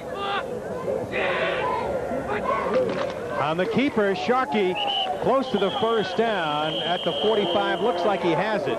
So a good design play right up the middle. They pick up perhaps the 1st down. Matt Nieder on the tackle. It will be enough for the 1st down. Well, Sharkey right there audible to that. You can tell once you see that there's only one linebacker in the middle, they've taken the other linebacker out. You see that he audible. He takes it right up the middle. He holds on to the center, runs for 5 yards. Frank Locascio, number 58, with that good block. Sharkey, little play action, rolling right, gets a block on Bryant. Throws wide open. McPherson, the 1st down inside the 45 and around the 42-yard line. Lou Zampella, the freshman cornerback, on this tackle. Well, people can say what they want about Anthony Russo. Right there, he gave his body up to take out that outside defender, to give Sharkey the ability and the time to throw the ball. McPherson makes an excellent catch. First catch of the night. He was originally a New York Tech golf scholarship performer when they dropped their athletics. He came over here. Fine golfer on the St. John's program, and also an excellent football player. 1st and 10 from the 41-yard line. Well, they shift out of the eye. Here's Russo. Makes something out of nothing. They had him hit in the backfield. Kevin Lewis was in quickly. So they broke loose, and Matt Nieder, the outside linebacker, finally got him. Well, Lewis hits Russo 2 yards deep into the backfield, but just the athletic ability that Anthony Russo has, he picks up 5. As we watch the play develop, watch Anthony Russo gets hit by number 58 right there in the backfield, and still shakes and bakes, picks through, picks up 5 yards. He's the consummate slasher, great straight ahead runner. Picked up 5 on that play. St. John's trailing by 8. Sharkey to go to the air. Throws complete to his fullback. Short gain, Art Costello. About a 2-yard pickup. Lou Zampella on the coverage. Well, right there, Anthony Russo. They kept it back in, buried for extra protection for Sharkey. Right there. Well, watch number 21. He goes to his right. He's got to go to the left. They got a double blitz on. Here comes 29 untouched to put pressure on Sharkey. That was William Bryant, number 29, putting a little pressure on. 3rd and let's call it 4. 1-yard pickup on that last play. Sharkey gets a block rolling right on Lewis. Throws as he's hit. Throws it up for grabs. Latoro Yates looked like he was going to pick it off, but it goes incomplete as he went high in the air looking for the interception, number 6, as Frank Ball was also back there. Well, watch Frank Ball, number 13, come into your picture. Sharkey should take the sack right here. He goes back. There's not a receiver open. Here comes the defender. He hits him, take the sack. He throws the ball up into a crowd. Well, a penalty on St. John's. Ineligible receiver downfield. St. Peter's will probably take the penalty walk-off. Would have set up a 4th down play. Talking things over with Latoro Yates. And we'll get their decision. We have an ineligible receiver downfield. Back was our line of scrimmage and covered by the end. Decline, 4th down, and about 4. So there you have it, loud and clear from Richard Stanley, our referee.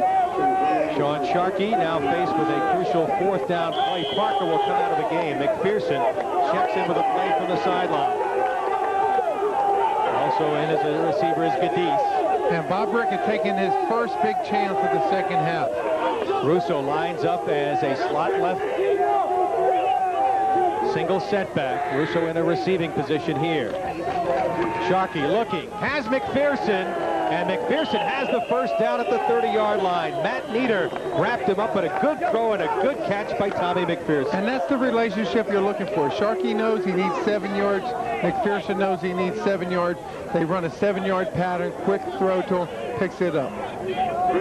Sharkey knows exactly what he wants to do here. He takes a 3-step. He knows McPherson's going to be on the other side of that first down marker. So a big first down for St. John's. First and 10 at the 29-yard line. Again, 2 wide receivers to the right, 2 to the left, single setback. Broadway lining up as a slot to the left. Sharkey with time, looking deep, looking for McPherson, and throws it away. He was well covered along the near sideline by Scott Maley. So that'll stop the clock with 11:29 to go here in the third quarter. And the Redmen trailing 14-6. Bob Ricker going for all 6 points right there. Well, the young freshman, Kevin Lewis, number 58, 6 feet, 229, is taking Anthony Farrar, who's 6'3", 234, and just jamming them every time back into the quarterback.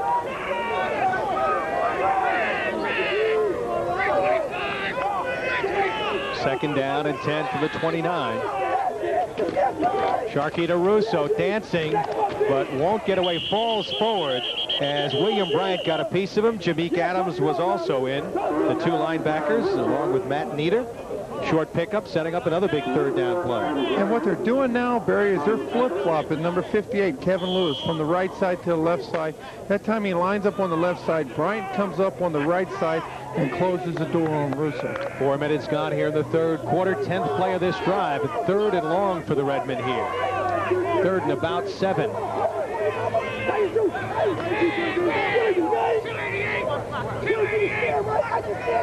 Sharkey on a long count. Little play action. He's in trouble. Gets away from Hicks. Throws incomplete as he was looking down at the 15-yard line for Dan Parker. And Matt Nieder was the defender on the play, number 16. And that'll set up a 4th and long situation. Well, watch. Here's the double corner blitz. You're taking a linebacker and a defensive lineman. You got Bryant coming in from one side. You got number 46, Hicks, all over Sharkey. Doesn't have an opportunity to set his feet to throw the ball. Tom Gadis has checked into the ball game right now as a wide receiver, replacing McPherson, bringing a play in from the sideline. They've been alternating on every play. Well, St. John's with a 4th and 7. Sharkey on the draw. Russo will pick up the first down and more. Russo at the 10, down at the 3 or 2 yard line. It's goal to go. When you need the big play, the preseason All-American comes up with it. When you need the big play, go to your big playmaker, Anthony Russo. As we watch the replay, watch Bryant, number 26. He goes inside, 29. He goes inside, leaves a big vacancy out there. Anthony Russo takes it around the corner, little shake and bake there, runs over a defender, takes it down, goal to goal. Russo with 40 yards here in the second half. That big run, giving him a goal to go right here. And let's call it at the 1 yard line.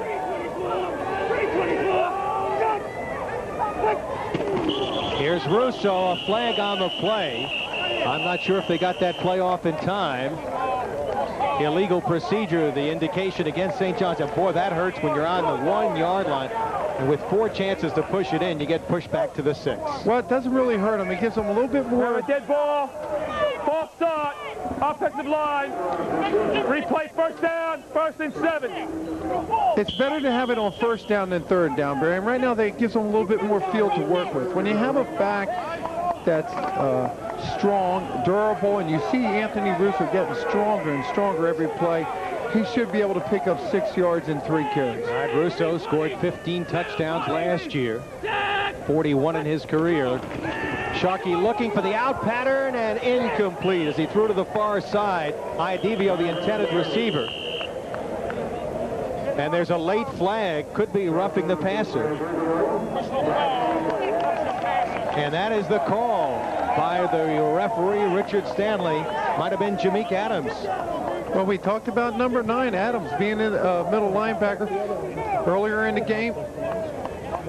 game, he was waving at Anthony Russo. Right now, you see Sharkey, he delivers the ball right here. Comes in.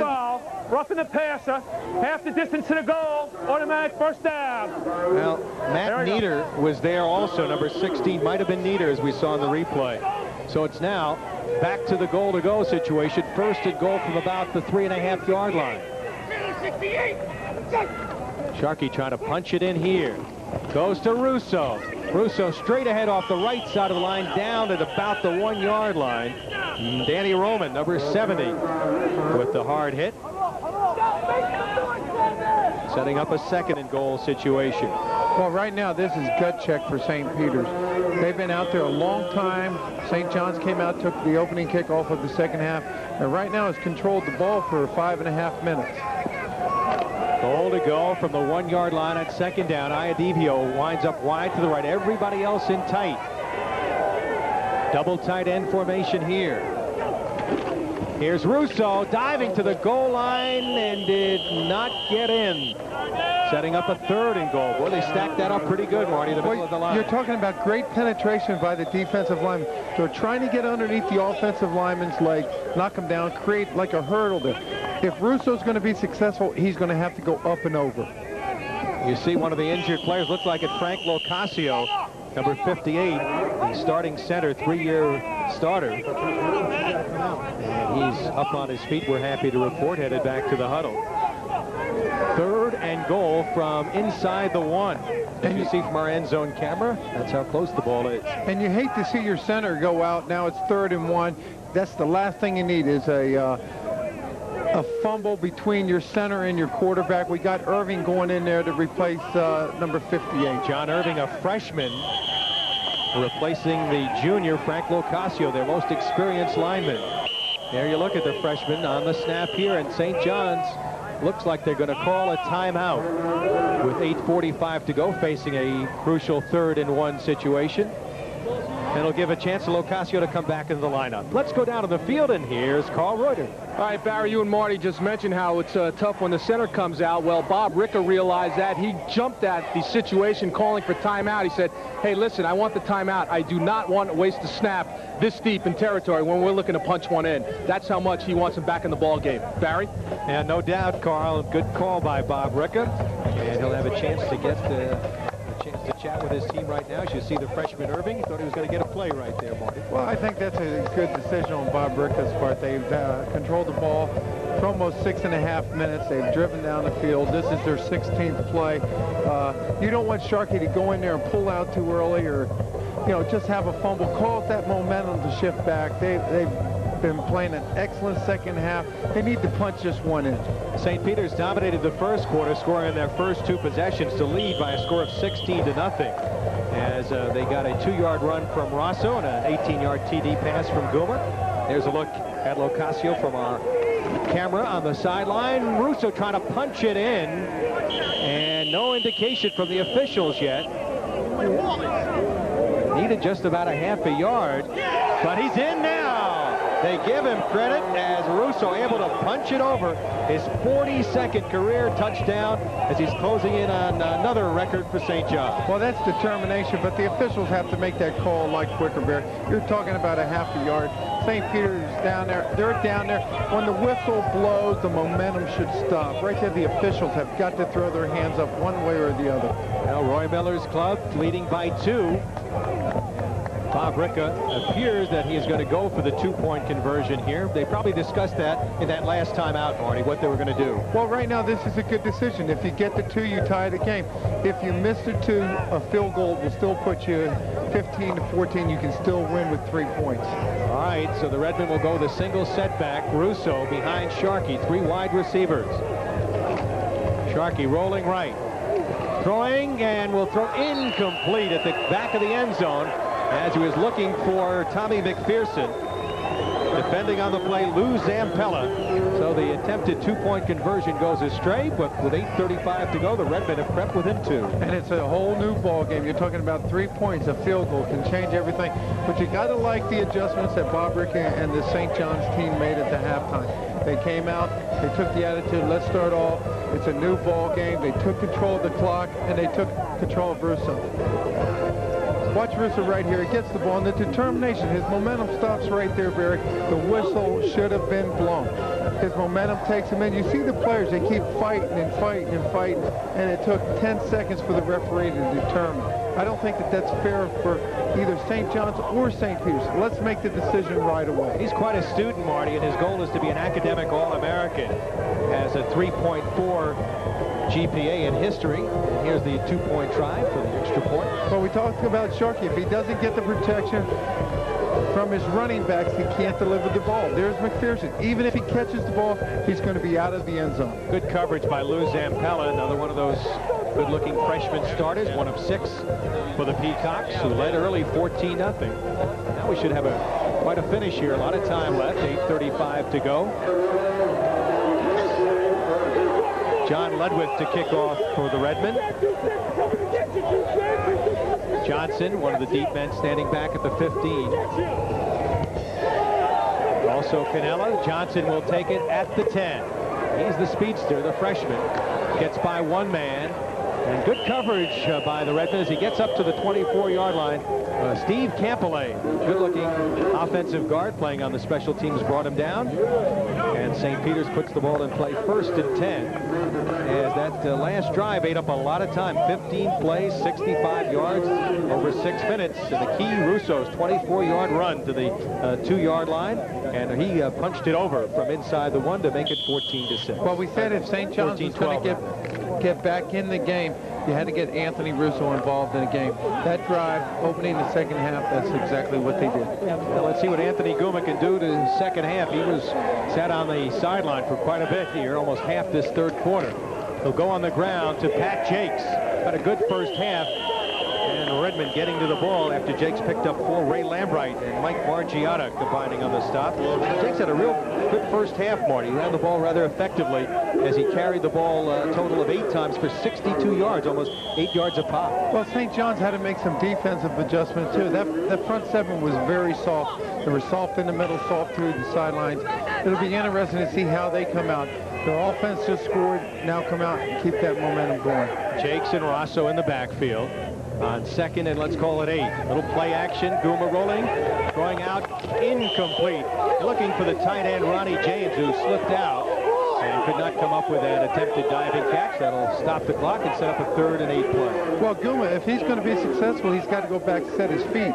Right there, he's rolling to his right. He doesn't set his feet. He's got a receiver, number 18, Ronnie James, wide open.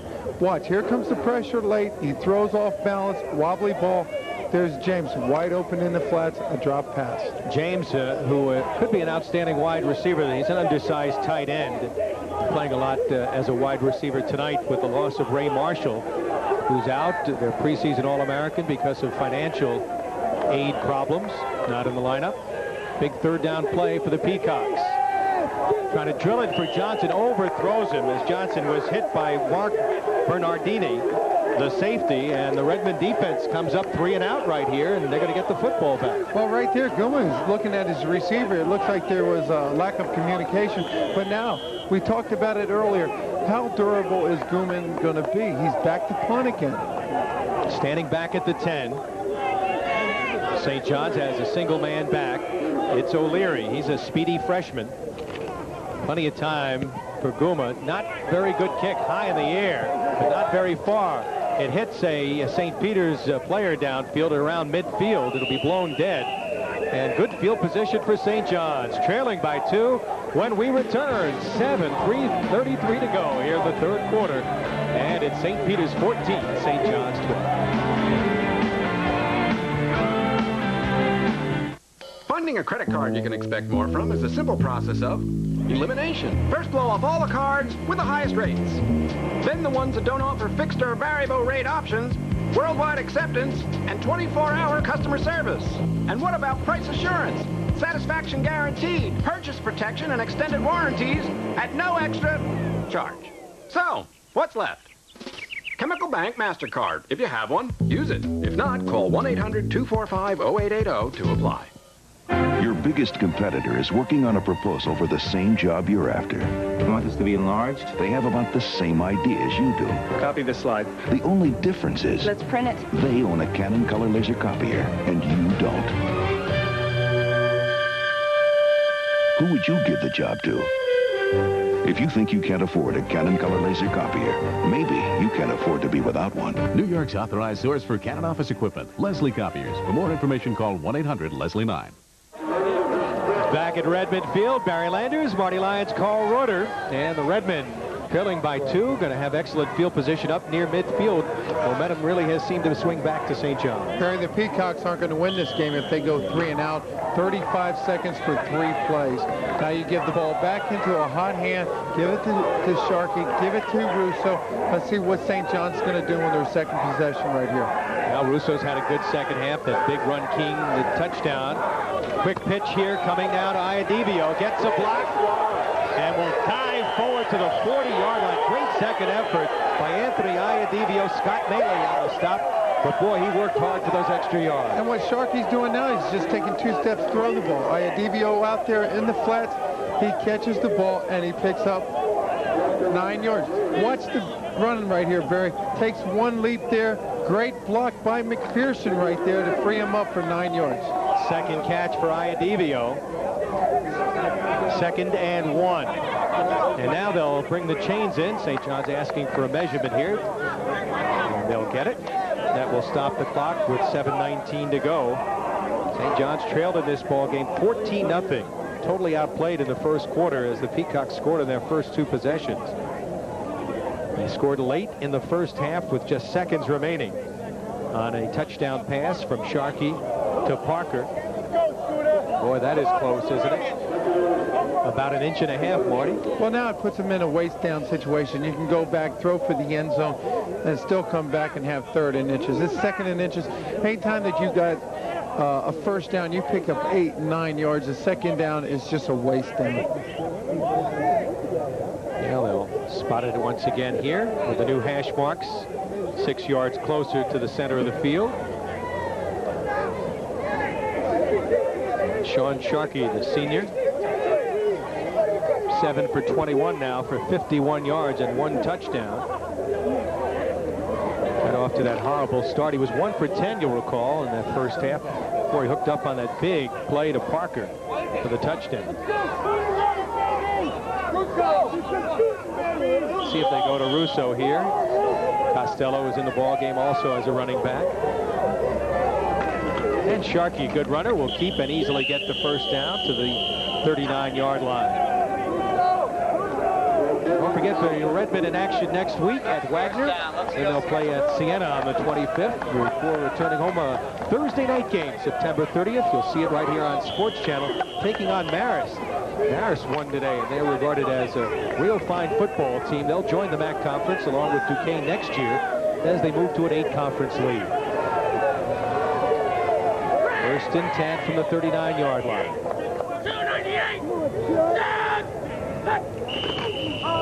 And whistles blow as Sharkey hands off. Delay of game penalty coming up. And that will cost the Redmen 5. We have a dead ball. Delay of game. 5 yards. Bell's first down. So the ball moved back to about the 44-yard line. St. Peter's making changes defensively. Eli Roman coming out as they send in an extra defensive back. Not that many penalties tonight for an opening game. St. John's 3 penalties for 35 yards. St. Peter's 3 for 17. 1st and 15 for the Redmen, back at the 44. Russo. And gets to around the 34-yard line. Picked up about 10 on that play.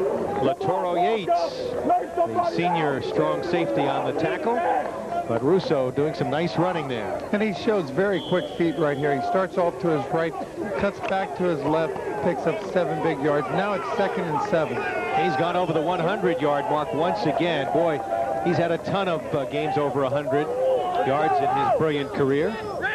2nd down, and let's call it about 7. Stay on the ground. Russo off the left side of the line to around the 32-yard line. It'll set up a 3rd down play as he was brought down after a short pickup by Jose Rosado, number 36. Another freshman out of Union City. 5'9", 215-pounder. Here's a look at Jose. They call him the Rock. He was all Hudson County. He's a bodybuilder. Now Russo with 42 career touchdowns, too shy of the all-time St. John's record of 44.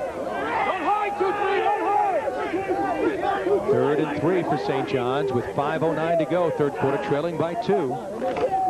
Russo off the left side. Look at that great second effort, that leg drive, Marty, as he gets to the 25-yard line. Well, Russo pushes into his offensive lineman, and Barry, he's so small, everybody forgets about him, and he just keeps plunging and plunging and plunging. He gets hit at the line of scrimmage, and then he squirts for another 6 yards. Watch him run into his own offensive lineman right here. Runs, keeps his leg drive, squirts right through, sneaks through for another first down and another 5 yards. Well, he's 5'7", 195 pounds. He's a mini fullback, really, dressed in a tailback's position. 1st and 10 at the 25. Great durable runner, loves the ball in the fourth quarter. And again, they'll stay on the ground to Russo inside the 25 to around the 23. Short pickup around 3 yards as he was brought down. And as they unpile, you see Lewis, number 58, one of the men in on the tackle. For Russo, it is the 20th time that he has gone over 100 yards in a game, Marty. And he's very durable. You know, we're late into the third quarter, and Bob Rickett told us he's going to use him in the fourth quarter even more so. Well, he just seems to get stronger as the game goes on. Boy, plays in this quarter. St. John's 22, St. Peter's 3. Defense got to be wearing down. Sharkey rolling, has time. Now chased by Jameek Adams, gets away from Adams and goes out of bounds out around the 17 or 18-yard line. Lonnie Cody ran him out, but he showed good ability to get away from a speedy Jameek Adams. Well, Sharkey did an excellent job there. He's rolling to his right. He's going to throw the ball, but Adams comes running at him with his hands up. Adams made a crucial mistake. Come at him, be aggressive, try to make the tackle. Instead of blocking the pass, try to make the tackle, but give credit to Sean Sharkey for picking up another 7 yards, keeping the drive alive, keeping the momentum on St. John's side. Sharkey's gained 49 yards on 12 carries, 3rd and 2 from the 18. Almost movement there. Russo off the left side had to get to the 15-yard line. It'll be close. Maybe inches short here. And looks like they're going to send the field goal unit on. Steve Diamikis is coming into the ball game, the freshman kicker from East Islip. Remember, he missed the extra point earlier, but with the ball directly in the center of the field, Coach Russo saying, I'm going to go with my field goal kicker. The ball is at the 16. The kick will come from around the 23. It'll be a 33-yard attempt for Steve Diamikis to put his team in front here. Kick on the way. The kick is up, and the kick is good. And Diamikis puts the Redmen in front, 15-14. Perfect snap, perfect hold, perfect kick. This defense of St. Peter's has got to be very tired there, very tired. They're talking 23 plays. St. John's has had the ball 11 minutes and 18 seconds compared to St. Peter's only having the ball 35 seconds. Well, Steve Diamikis, who made some big plays defensively in the secondary, makes the big play with his foot right there. Comes out of East Islip High School. They've had a history of great kickers over the years. And the Redmen take the lead on this field goal by Diamikis. Watch, perfect snap. He gets great lift on the ball and straight through the middle. There it is. Perfect toe. He keeps his head down just like you do a pitching wedge, Barry, and it's always going to get up. Iadivio on the hold. Let's look at the sideline as they watch. There's Chris Cameron with his hands up. We remember Chris from Hofstra, the big offensive lineman, graduate assistant over here, doing a great job working on the offensive line with their coach, Fred Bruno. And there was number 21, Anthony Russo, who's been a big part of this second half. So the Redmen have come back for 15 unanswered points after trailing 14-0. But a lot of time left, 3:07 to go. Ledwin kicking it right to the 35-yard line, and it will be returned to around the 43-yard line. John Weisburn, the up man, returning that ball. It'll be 1st and 10, and they'll have excellent field position, the Peacocks. But as you said, Marty, they just haven't had the ball here in the second half. That last drive, 50 yards, 9 plays, 4 minutes, 26 seconds. And the Amicus capping it on a 33-yard field goal to put St. John's in front. Well, again, St. Peter's looked sharp. Their first 2 possessions, they scored touchdowns, but they've been shut out ever since. 1st and 10 from the 43.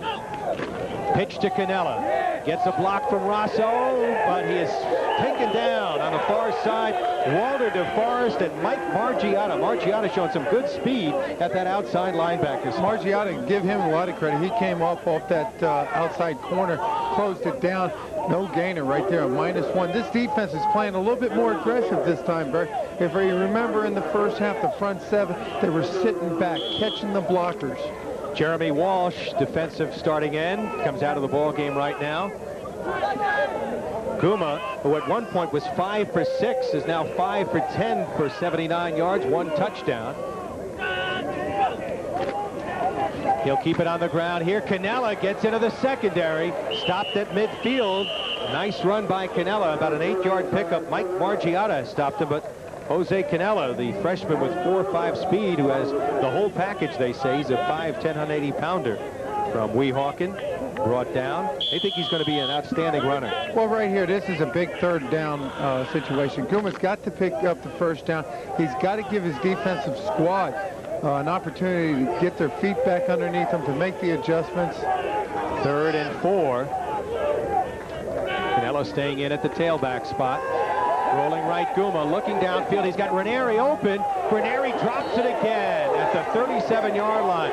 You'll recall earlier he dropped the short touchdown pass 10 yards behind a defender. This time Steve the Amicus was there, but Ranieri just simply couldn't hold on to the football. And Ranieri's going to hear it from St. John's. He was on the St. John's sidelines. Watch the pass. It's a perfect throw. Ranieri is not looking the ball in. It hits him. Watch the St. John's players. They jump all over him. The young man's going to go back. He's going to realize that's 2 passes he should have caught. Ranieri, of course, filling in for Ray Marshall, the preseason All-American wide receiver, not in the lineup tonight because of a financial aid problem. This ball will be bouncing downfield. St. John's decided to let the ball roll. And look at this roll for St. Peter's. Down at the 2, maybe the 1-yard line, a 49-yard kick for Guma. So he couldn't do it with his arm, but he's really pinned St. John's back to the goal line with his foot. Well, the defense has come out. You got to realize, Barry, the defense is tired. They went out and played the entire 3rd quarter. Their offense has only been out there for 6 plays, a total of 1 minute and 32 seconds. Well, St. John's backed up to the goal line. The nose of that football almost on the goal line. They'll have to go 99 yards for a score. 1:19 left, 3rd quarter. And the Redmen, who trailed 14-6, leading it 15-14. And the handoff to Russo, straight ahead, trying to just move out and pick up some yardage there. Picks up a couple on the play. Here's Carl Reuter on the field. Barry, I just came over from the sidelines talking with Anthony Russo after that long drive, and I said, Anthony, are you tired? He said, no, I'm not tired. He says, I have plenty of time to be tired tomorrow. You're talking to a guy that's a history major here at St. John's, carrying a 3.5 index, wants to go into teaching and coaching when his playing days are over here at St. John's. He's quite a young man, emotional leader too. Back to throw from the end zone. Sharkey looking for McPherson, battling with Maley down the near sideline. St. John's wants a pass interference call. Bob Ricker looking at the officials, say, hey, there's got to be a pass interference call, but none made. Well, McPherson wouldn't have caught the ball. It was well over his head. Bob Ricker's out there arguing a case that the referee will not even hear or anything of. Well, he was battling step for step with Scott Maley, another outstanding student, who's a 3.5 grade average, a tennis star at St. Peter's, won the MAC singles championship a couple of years ago. Sean Sharkey surprisingly airing it out from the end zone, Marty. Well, they're trying to get some working space back there. 3rd and 8, let's call it from the 3-yard line. This time they stay on the ground, stumbling, tripped up. Good penetration by Bryant as Russo gets tripped up. And it'll be a punting situation, and Parker's going to have to punt with his back to the end zone here. And Bryant came off that corner of the offensive tackle, hits Russo, just gets him off balance just enough, because Russo's got the whole corner, would have picked up the first down and some. Remember, St. John's has had 2 bad snaps on these punts. Let's see what happens here. There's our cameras. We watch Parker kick. This one is a perfect snap. Coming was Adams, but he got it away. Kelvin Johnson at the 30, at the 25, at the 20. Johnson down at the 6-yard line. Not off the field, actually. So they got it up to the 30, about a 24-yard return. And St. John's with their backs to the wall defensively here as St. Peter's Kelvin Johnson runs it down to around the 6 or 7. Anthony Iadivio stops him. That's the end of the third quarter. Time out of the field. The Redmen lead by 1, but the Peacocks knock it on the door.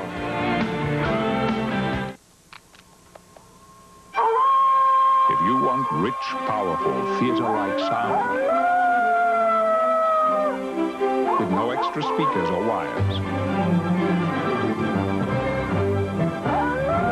get the RCA home theater with SRS.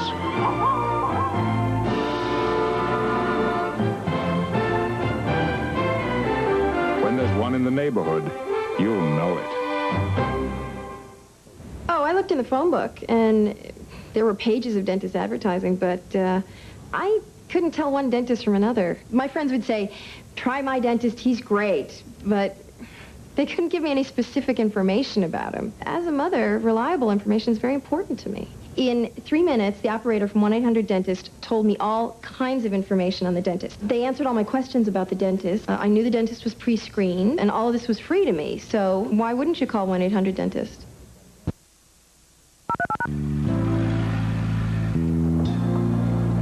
Mikey, I never witnessed goaltending like I did last night on Sports Channel. The Devils' Chris Terreri was spectacular. You should have seen it. Don't hear about great Devils action from some radio sports jock? See him for yourself in over 65 exclusive games all season long on Sports Channel. Hey, don't hear about it. Watch it. Sports last night, Devils goalie Chris Terreri single-handedly beat the Penguins. Spectacular. Barry Landers, Marty Lyons, Carl Reuter as we begin the fourth quarter. Johnson's return to the 6-yard line, putting St. Peter's in a great position right here. It'll be 1st and 10 from the 6-yard line when play resumes. And Barry, you heard St. John's, all the coaches yelling at the officials. They thought the Peacocks had 12 men on the field. They wanted to re-kick the ball. Now Guma barking out the signals here on 1st and goal, trying to put his club ahead. Fake, and Canella bounces off a tackle to the end zone. He's in. Jose Canella, the freshman, with his first touchdown as a Peacock, and St. Peter's regains the lead 20-15. Well, Barry, you hate to say it, but this offense is well rested. They only had 6 plays in the third quarter. Canella hits the hole and shows that second and third effort and picks up the first down and touchdown.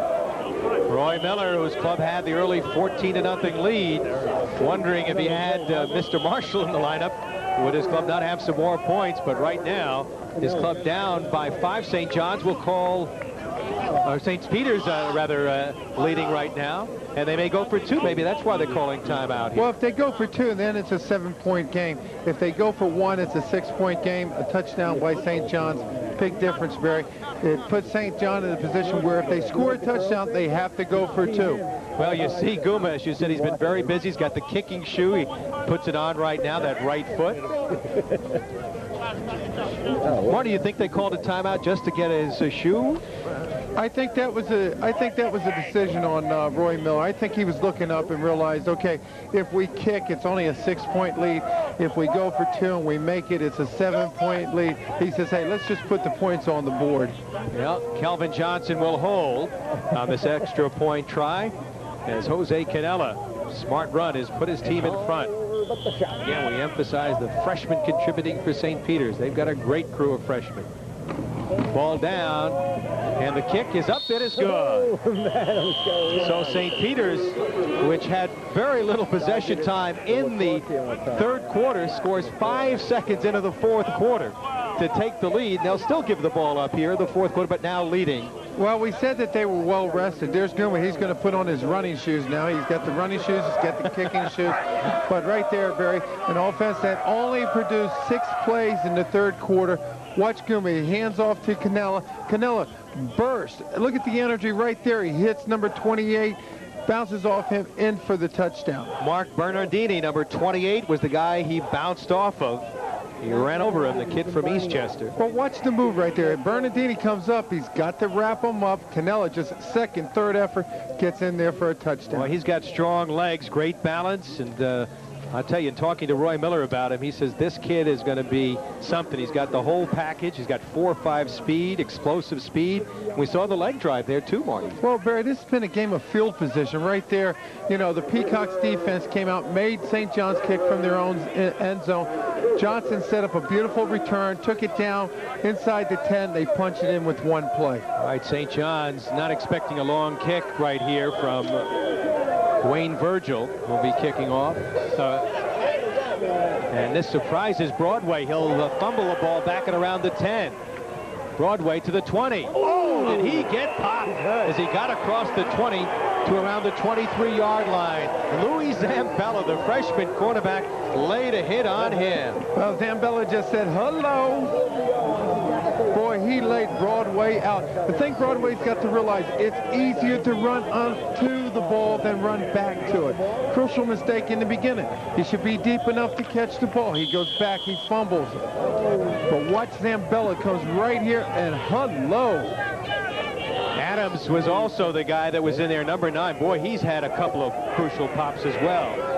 So it's 1st and 10 for the Redmen, trailing 21-15, early fourth quarter. Here's Russo, and he is wrapped up at the line of scrimmage right there. Brought down for possibly no gain on the play by Matt Nieder. Well, the touchdown, one play, 6 yards. Canella on the 6-yard run set up by the punt return of Kelvin Johnson. We've seen some pretty good hits in the last few minutes, Marty. And you can see how this game is being played off in motion. Now the Peacocks defense, they realize they have the lead. You see Netter comes up there. He nails Russo for a 1-yard gain. Second and let's call it 8. In trouble, Sharkey somehow gets away. He's at the 25, gets away again. As almost taking his head off that time was number 43, but Jameek Adams finally got to him. Cody looked like he was going to wrestle him down neck-wise, but finally Adams got him. Well, as a former defensive player, you know, you give Sharkey a lot of credit, but watch the defense. They're headhunters this play. Sharkey comes across the line of scrimmage. He's a live player. Watch, there's 1, there's 2, and watch Adams comes up, finishes them off. You got to like that enthusiasm. This is a young defense, Barry, with 6 freshmen. They're growing today. Third down and long yardage, almost 7 for the Redmen. Play action, Sharkey throwing, and will throw. It'll be incomplete. Looking for Parker, the tight end at the 42-yard line. Threw too low. William Bryant, number 29 from the linebacker spot, was putting on some pressure. And the Peacocks, they came out, they played very aggressive for 3 straight plays. Sharkey had he couldn't read the defense. He was scrambling every time. The last time he had a double fake, had Parker wide open. His feet were still moving, a wobbly pass. So another punt coming here for the Redmen. Joe Parker to do the kicking. Will get this one away. And St. Peter's will watch this one bounce upfield. St. John's trying to down the ball as it took a St. Peter's bounce. Kurt Ditzler downing the ball. A short kick again, only a 25-yard kick. An excellent field position for the Peacocks. And the Peacocks have to realize, let's not make any mistakes. Let's not beat ourselves. It's 21-15, 13 minutes to play. Let's take the ball, drive it down the field. A reminder to harness racing fans that we will be joining Summer Racing 93 from Yonkers in its entirety as soon as the football game is included. And Gary Sussman, Frank Drucker, and Matt Lachlan with another big season of racing from Yonkers tonight, right after the game on Sports Channel. Guma looking to go deep for Kelvin Johnson. Tipped in the air, incomplete. As Kurt Ditzler was battling for possession step for step with Kelvin Johnson. Well, just as we talk, the Peacocks should be a little bit conservative and work on the clock. You see Guma goes back and goes for the bomb right away. Now they're picking on Ditzler a little bit, so testing the freshman. They've thrown quite a bit in his area. Well, Ditzler right there is in excellent position. He goes up, knocks the ball down. Johnson had an opportunity to catch the ball even when he was on his back. So 2nd and 10 from midfield. With 2 minutes gone here in the 4th quarter. St. Peter's leading by 6. Here's the pitch to Canella. Turns it outside, down the sideline, and will go out of bounds. Canella's showing the Jets as he is finally driven out of bounds by Donovan Frey, number 31, the left cornerback. Frank Ranieri, I think Marty threw a nice block on that play. Well, Ranieri, he's having a hard time catching the ball, but what an excellent block right there to get Canella all the way around the corner to pick up a first down. Canella now with 49 yards. And you see him being chased by Donovan Frey, the junior from Uniondale. Big first down to the 36-yard line. Guma to throw on first down. Throws, it's incomplete. Threw into traffic. 4 Redmen over there defending. Walter DeForest was one of them as he was looking that time for James. Mark Bernardini also in there, number 28. Well, Bernardini comes over and closes the door right on the receiver right here. It's a loft pass. Bernardini doesn't even look for the ball. Head hunts on the receiver. Bernardini, a young man out of Eastchester. And right now, James leaves the ball game. Guma is 0 for his last 7 in passing. 2nd and 10 now from the 36. Canella, the tailback. Again, Canella behind Rosso. Oh, runs into Ray Lambright. And Lambright, who is trying to battle back after breaking his leg last year in the first game of last season against Iona with a big defensive play. And those are the type of play Lambright is used to making. You're starting to see the old Ray Lambright right there. He gets into the backfield, knocks down the running back for a 2-yard loss. He was a dominant player 2 years ago, Marty. All conference as a freshman and sophomore in the Liberty Conference. A junior out of Flushing. 3rd and 12 now at the 38-yard line.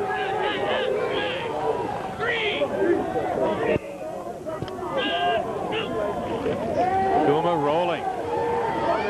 Throwing for Ranieri, and Ranieri this time, who's had trouble catching the ball, comes up with it, but shy of the first down. Donovan Frey was defending on the play. It'll set up a 4th and short situation. And well, they always say, Barry, this is a game of inches. Ranieri goes up. He's missed an open pass for a touchdown. He dropped a pass for a first down. Well, look at him. He goes up very aggressive. He catches the ball, comes down, and he even jaws a little bit after he catches it with the defenders from St. John's. It looked like Chris Carew, number 41, was going to get to him, but he got the pass off. 4th and about 2.5, 3 yards. And they're going for it here. Biggest play of the game right now. Guma rolling behind Rosso. Throws. Ranieri trying to hang on to the football. He's got it at the 25-yard line. It should be enough for the first down. Mike Margiotto was defending on the play, and Ranieri shaken up after he hit hard on the play, but he hung on to the football. Ranieri's trying to redeem himself. He realizes that, hey, you know, I want my team to win. Look, he's playing in pain. You got to love a guy like this. He goes back to the huddle. He realizes he should be in there, and he's looking over at Roy Miller, and he's telling him, I'm not coming out, I'm not coming out, I'm staying. 3rd catch for 27 yards for the converted running back. Outstanding possession receiver. Doesn't have great speed, but he's got good hands. He's dropped a few, as we've seen tonight. 1st and 10 from the 24. They'll stay on the ground. Rosso for short yardage to around the 23-yard line. Ray Lambright and Mike Margiotto combining for the stop, along with Al Bruno, number 68. There's a look at Ranieri out of Hoboken. And again, give credit to Roy Miller for recruiting these youngsters from the Hudson County area. This was a St. Peter's team, Marty, that in '88, they had to drop the program for a couple of years. They just couldn't get enough kids to play. Roy Miller came in and turned the program right around. 7-2 last year. We're facing 2nd and 8. Guma with plenty of time, throwing over James's head. James hit hard by Diamikis as the pass was overthrown. Gouma drilling that one over the head of Ronnie James, setting up a third down play. And another touchdown right there. All he had to do, he's got a receiver wide open. James was right there on the end zone line. Throw it to him, deliver the ball, put your team up by a now.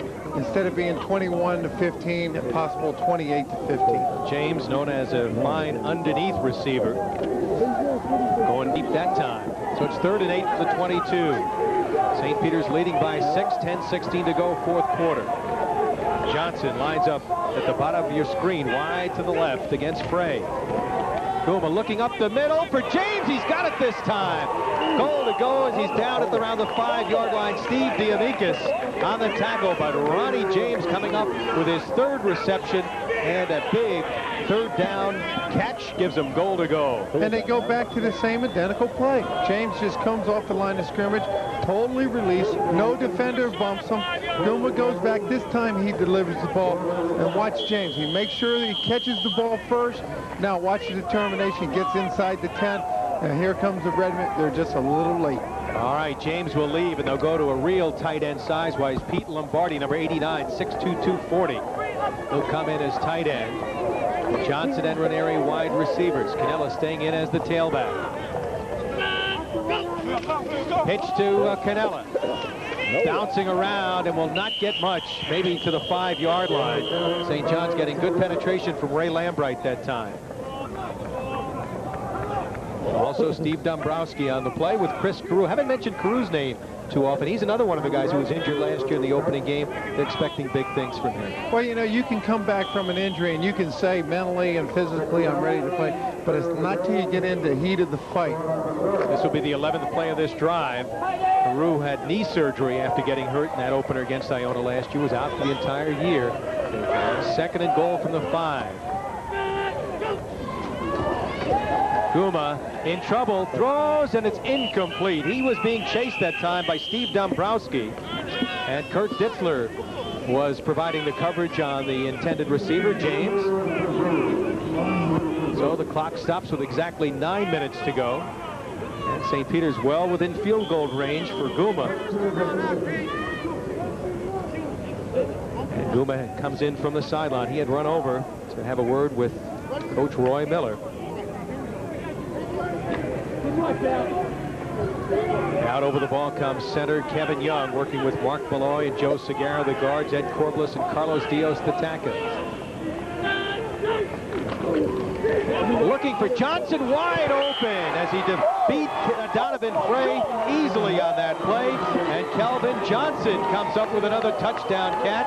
That's his 2nd of the game. And the Peacocks have opened up a 27-15 lead. And a timing pass right there. Gouma just goes back. He knows Johnson's going to do an out. He takes 3 steps, delivers the ball. Johnson goes up and makes a tremendous catch, brings it down. Now it's 27-15 with less than 9 minutes to play. Now Gouma trying to get that shoe on. He's got the kicking shoe on. Very busy man. He's passed for a couple of touchdowns. Gooma's kick is up, and it is good. And the Peacocks now lead it 28-15. Timeout on the field will return with the Redmen trailing by 13. You're watching St. John's football on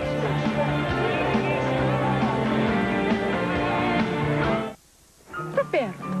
I want to go somewhere where we can...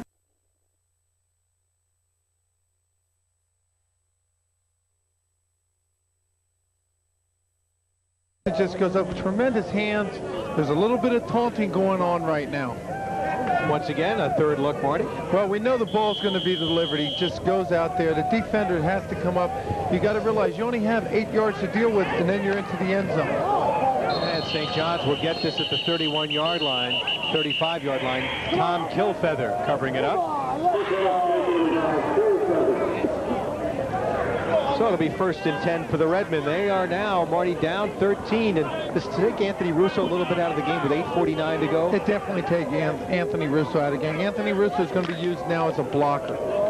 You're going to try to protect Sharkey. You're going to try to get the ball to McPherson. He's the big playmaker. Anthony Russo, they may give him the ball every now and then just to freeze the linebackers. First and 10 from the 31-yard line. Now Russo will get the call here, trying to pick up the first down. Got popped as he got about 9 yards by Jameek Adams. Well, you got to like the way that Adams, 6 foot, 212-pound freshman, has been hitting people tonight. Got a nose for the football. He's been in on some good pops. And Anthony Russo runs with his nose straight to the ground. He's a grinding horse. We're into the fourth quarter, and he still runs with the same determination that he had in the first. 129 yards on 25 carries and 1 touchdown tonight. Second down and about a yard. Sharkey, quick out here to Jadis.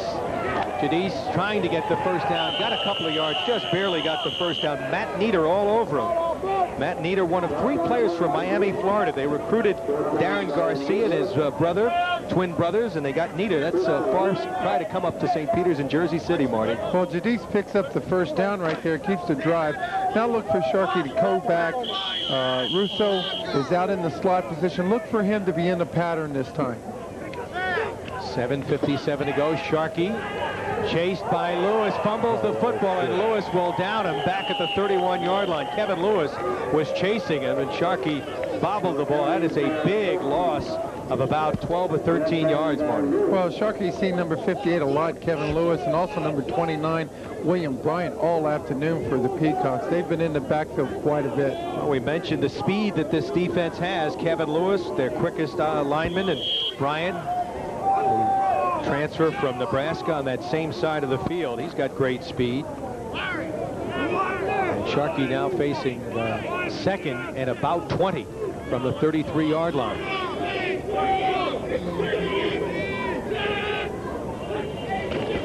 Need a big play here. Russo trying to feel his way along the line. It's from reversing his field. Got away from Roman for a moment, but Danny Roman got enough of a piece of him. There's a flag on the play. After the play was over, Jameek Adams jumping up and down in joy, but Danny Roman, who Marty mentioned, bench presses 450, got a piece of Russo, and he wouldn't let him go. It all starts with the handoff. There wasn't a clean handoff between Sharkey and Russo. See about that penalty. We have a dead ball, personal foul on the defense, automatic first down after 15 yards from the end of the run. Well, facing second and 20, you get stopped at the line of scrimmage. Now you pick up a first down. St. John's, real fortunate there, Marty. Well, it would have been 3rd and 25, 3rd and 27. Watch right here.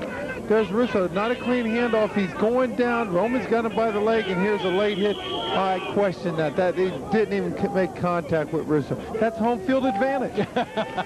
Here's Sharkey on his home field rolling, faking. Adams can't get him. And he's down as he gets close to the first down and around midfield. Brought down by Matt Nieder. But Sharkey with a nice run as he was able to elude the initial surge by the defensive player. And we should note, Barry, that unnecessary roughness or unsportsmanlike conduct is not always a hit. Right there, it could be the taunting that the Peacocks are doing. It could be something verbally said out on the field. Good point to be made, Marty. 2nd and 1, 6:20 to go. Clock moving. St. John's trailing by 13. Out of the eye. Sharkey will get the first down, still going, and Sharkey tripped up as he got to the 43-yard line. And Latoro Yates, a Division II transfer from Virginia State, transferred to St. Peter's last year, a hard-hitting, strong safety on the tackle. He's the half-brother of Ray Marshall, by the way, who's not playing tonight. All-American wide receiver. Sorry you're not getting a chance to see him play. He's a dandy, we're told. St. John's running with a quick huddle. Russo tries the left side, trying to turn it outside. Maley chasing him, and Maley with a fine tackle runs him down after a 17-yard pickup. And Anthony Russo, the one thing, he's well aware of where the defenders are coming from. Right there, he breaks through the line of scrimmage, picks up the first down, and as soon as he gets to the outside, the first thing he does is what you teach kids in Little League: switch the ball to the outside hand. He still hasn't forgot that. That's why he's so durable. That's why he's so successful. Maley showed his good speed running him down. 1st and 10 at the 26-yard line. 5:50 to go. St. John's needs points, and they need them fairly quickly here, trailing by 13. Russo lines up in a wide receiver position here.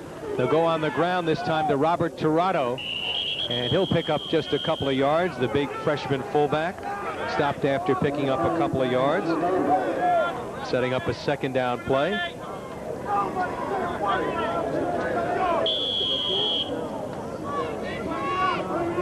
Clock ticking. That's an enemy of St. John's right now.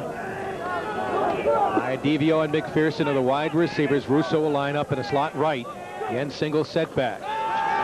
Looking Sharkey, looking for Russo. Instead goes to the short man, Parker, and Parker cannot hang on. Setting up a third down play. And Sharkey delivers the ball perfectly right there to Daniel Parker.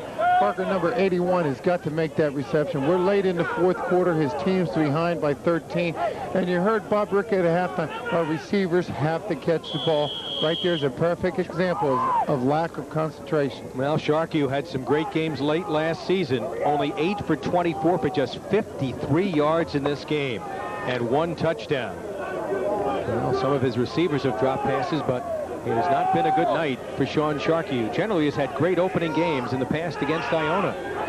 3rd and 8 here. Rolling left. Looking for Russo. Instead finds Parker. Parker to the 4 to the 3-yard line. Both Russo and Parker were out, similar on the previous attempted pass, and it was Parker this time hanging onto the football. Just great play action, great play calling by Bob Ricker right there, because Anthony Russo goes through the line of scrimmage. He fakes. Sharkey goes back. He finds the receiver in the dead zone. Daniel Parker, number 81, picks up the first down. Now it's 1st and goal, and we're at the 5-minute mark. Dan Roman put some pressure on the quarterback. Brian Monahan in the ball game as a wide receiver. Here's Sharkey, trying the keeper. Oh, is he upended as he dove to the goal line? And it was Frank Ball who got a piece of him right there, along with William Bryant. Boy, Bryant showing his athletic ability on that one. Well, you love to see a quarterback with the determination. He's a senior. He's a leader. He wants to win this game. Watch the leap, the determination, just a little bit short. Back to the live action. Russo carries for the touchdown. However, there is a flag on the play. St. John's was trying to get a quick play off. Let's see if the play will count here. Russo trying to get his 2nd touchdown of the evening. Not sure if the line was set there. St. John's indicating on the sideline that it is a touchdown. Sharkey talking it over, and it appears to be in St. John's favor. They're clapping you saw of Sean Sharkey. We have encroachment on the defense. That's refused. We have illegal participation on the defense. 12 men. That will be accepted and possessed on the kickoff, and the touchdown is good. You know, St. John's ran a quick play, and it seemed really to fluster St. Peter's as they didn't get the time to get their right alignment in. And they were trying to make player substitution there, and they got caught with 12 men on the field, which is an encroachment. There's 12 men again. You see a referee throwing another flag. And that'll all be tacked on to the kickoff, which should give St. John's excellent field position. Well, don't go away. They trail 28-21. This to make it a 6-point game. Roy Miller looking on from the sideline, his club's lead. He's saying, what's going on out here? All of these flags thrown against my boys. Well, I think all Roy has to do is go out there and start counting how many boys he's got out there, and he'll find out he has 12. No, they don't have a big squad. Roy Miller's kids are tough, they're quick, and they play aggressive football. They played well tonight. They lead by 7. Diamikis to try to cut into that lead here. Idevio the holder. 4:32 to go. We'll see from our end zone camera. Good snap. And Diamikis perfect as he drills it straight through. Another flag, however, on that kick, Marty. Let's see if they bring it back.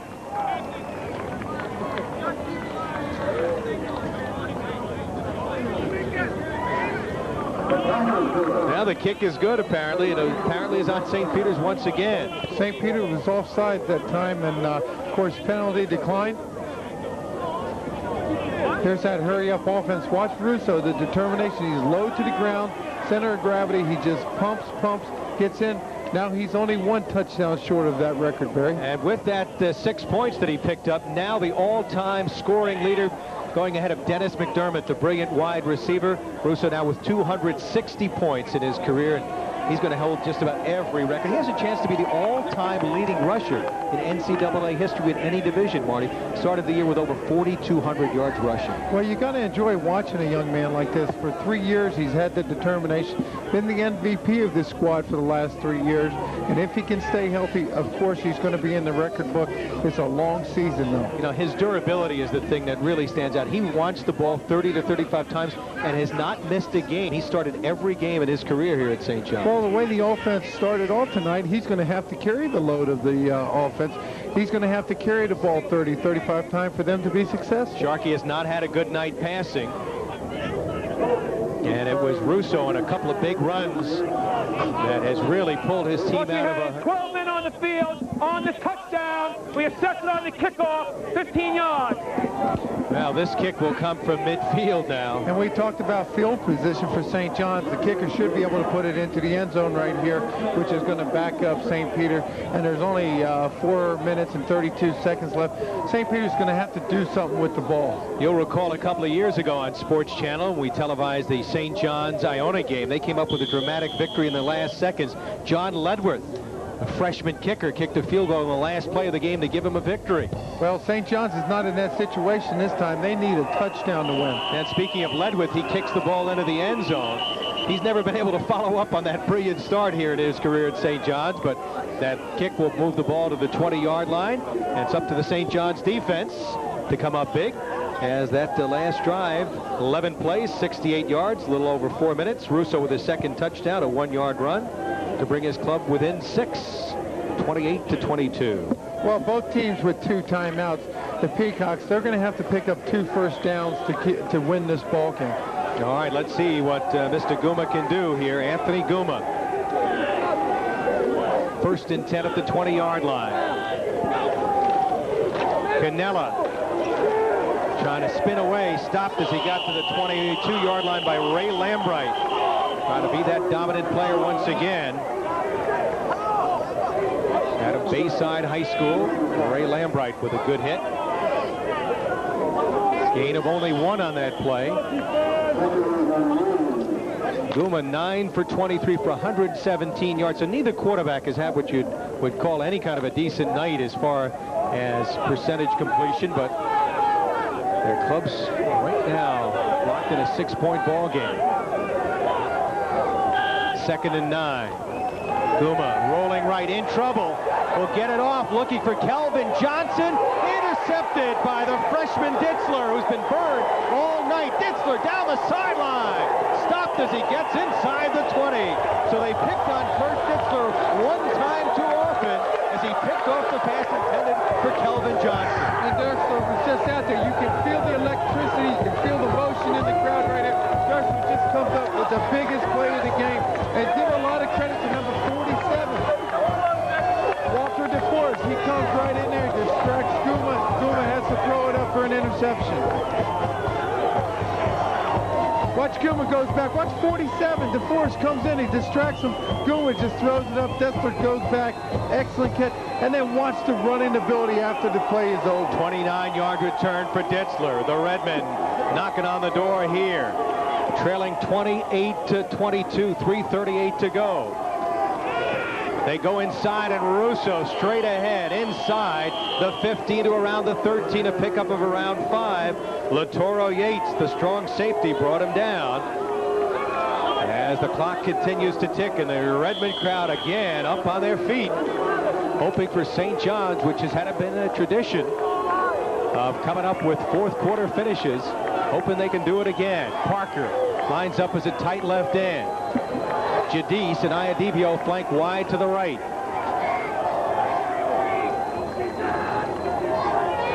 On 2nd down, Russo dancing, gets away from one, bounces off another tackler, then goes out of bounds. It'll stop the clock. Yates finally got him out of bounds. That will stop the clock with 2:56 to go. And this could be the Russo show for the final 3 minutes. Bob Rickett knows what this young man has done in the past, and he knows that if he's going to win this game, hey, let's get it to my best player. Let's get it to the MVP of last year, the year before, and the year before that. Let's get it to Anthony Russo. 3rd and 2. Will they go to Russo, the preseason MAC Player of the Year, preseason All-American? They need 2 yards for the first down. Long count. Sharkey to Russo. Russo shoved back as he hit the line of scrimmage. Nieder, number 16, getting in very quickly. It'll be shy of the first down. And here we go, Marty, with undoubtedly the biggest play of the game. 2:40 to go, and the Redmen facing a fourth and about 1.5 yards.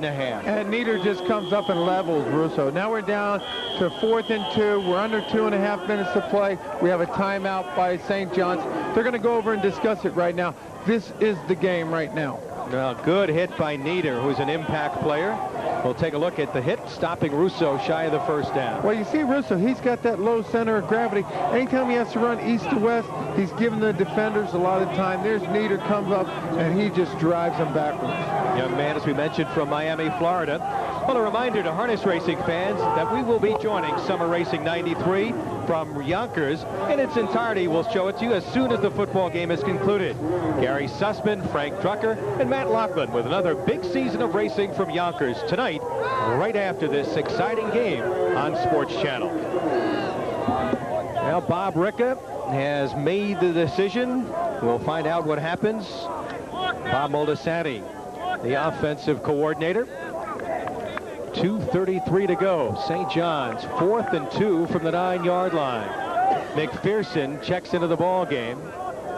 And you see Sean Sharkey, who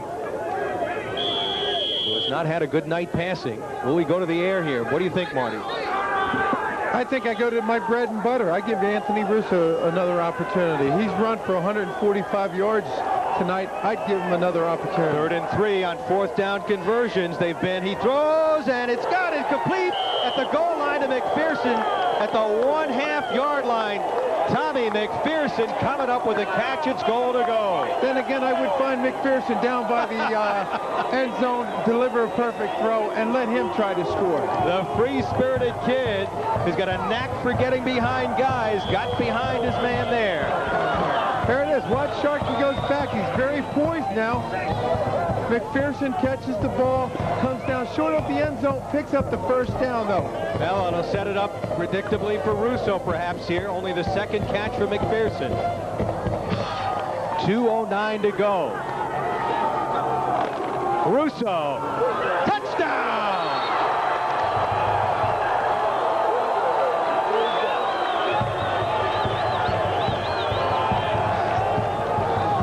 And you talk about the taunt. Now the players are going back. We talked to Carl earlier about all the people from St. Peter's that came over. They were heckling Anthony Russo, but it was only the first quarter.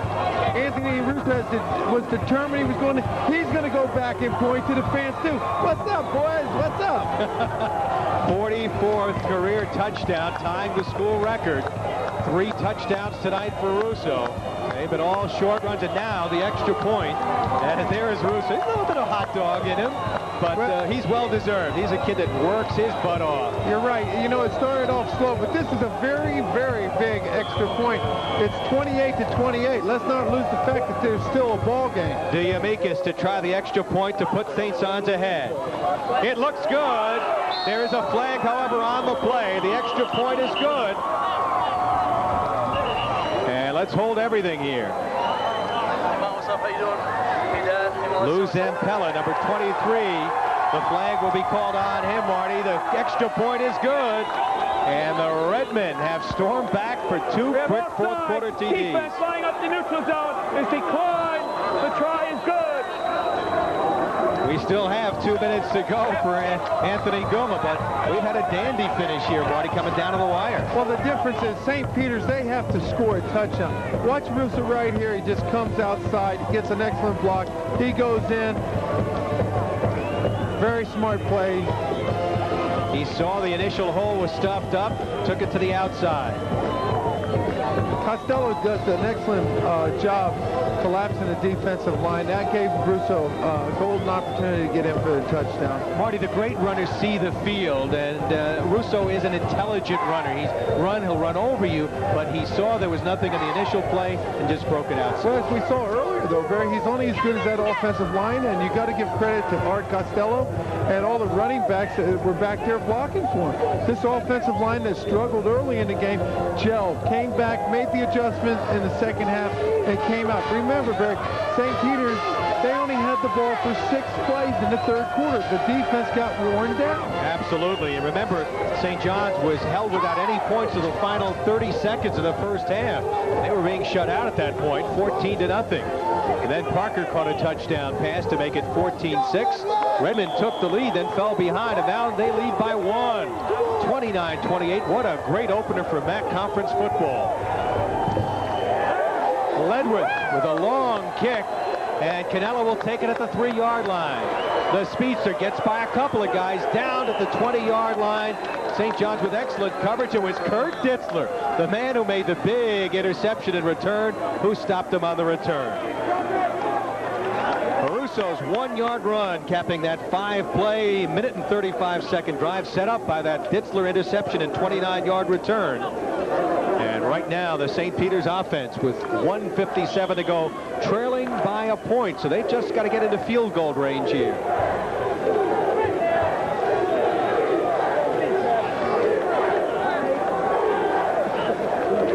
Guma to throw. Batted in the air, knocked down. DeForest coming in, getting a piece of that ball. Walter DeForest out of Florida, a kid who played his high school ball in Connecticut. Excellent quickness, they tell us. The transfer from Nassau Community making a big play. Well, Guma, when he goes back, he takes 3 steps, but a front 7, and look at the height that DeForest gets up and knocks it down. 6'1". 3 touchdowns for Anthony Russo. And another big night. He was held to just 50 yards in the first half, but he's sitting on a 146-yard night right now. Second down, Guma chased by DeForest again. Throws on the run. Incomplete. Ball could not be held along the far sideline. Kelvin Johnson, who's had a couple of touchdown catches, could not hang on. Sets up a 3rd and 10 with a minute 47 to go. And we know that Guma is an excellent athlete. He's the baseball catcher. He's got a great arm. He's got to get a receiver deep, Barry. They need 10 yards. It's not like they need 5. It's a 2-down game now. Boy, here's where they really miss a Ray Marshall. And Roy Miller wishes he had Marshall with that 4.4 speed in the game. But again, he's not in the lineup, out because of a problem with financial aid. 3rd and 10. Johnson, just a freshman. He's been their go-to guy. Guma again in trouble, chased. He'll have to run. Throwing on the run. Ball is deflected. It'll set up a 4th down play.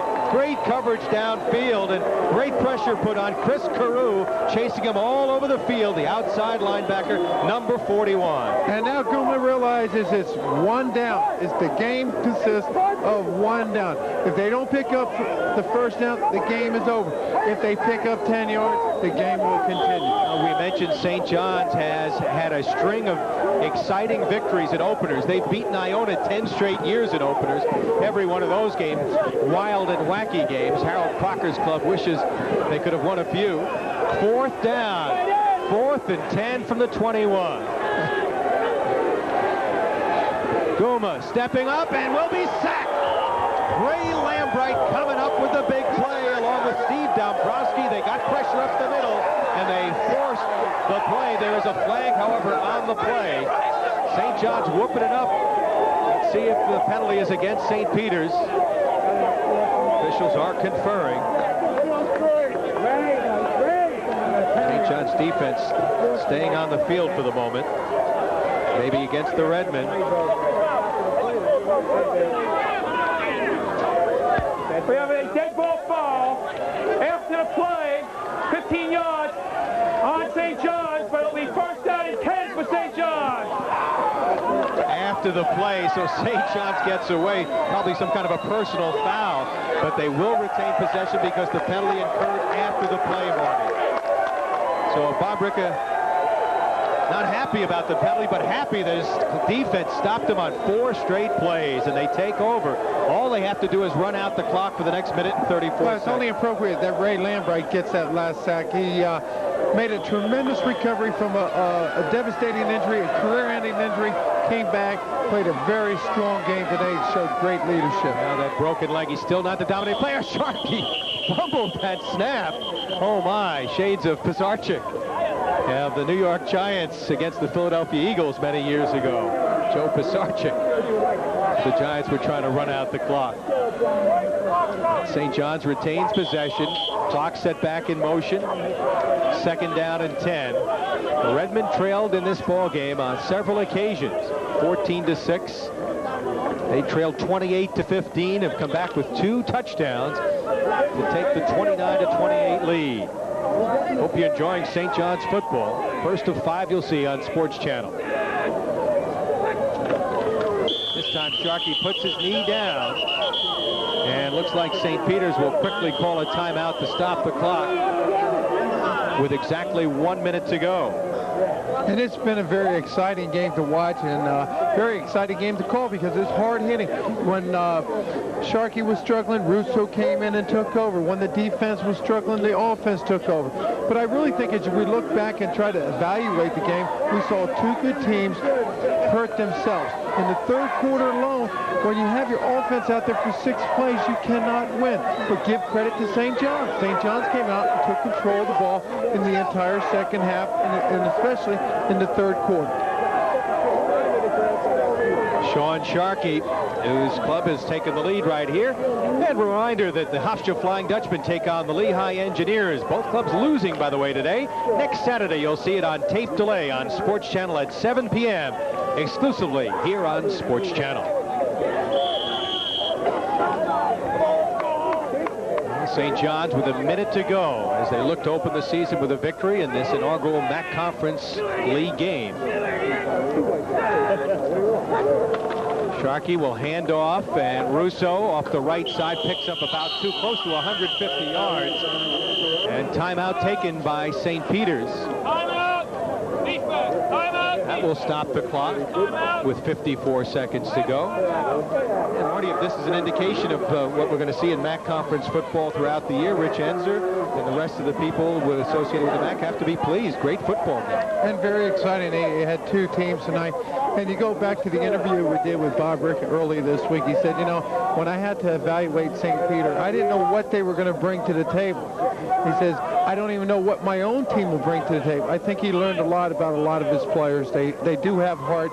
They do go out there and play for determination. And they played for 60 minutes tonight. These were 2 teams that were preseason favorites to win the conference. I want to thank Mike Booty. Great job spotting for St. John's, and Greg Landers, my son Greg, doing another job. Hal Sass, our statistician. Thanks to Tim Camp from St. Peter's, Sports Information Director, and of course Frank Raccanello at St. John's. And to Jack Kaiser, our host athletic director, for his cooperation here at Redmen Field. 4th down. Sharkey, 4th and 7. Will run, wants to stay in bounds, and does go down. He was chased by Adams. Clock will stop as they change possession here. 48 seconds. St. Peter's hurrying onto the field. Once that ball marked in play, the clock will start once again.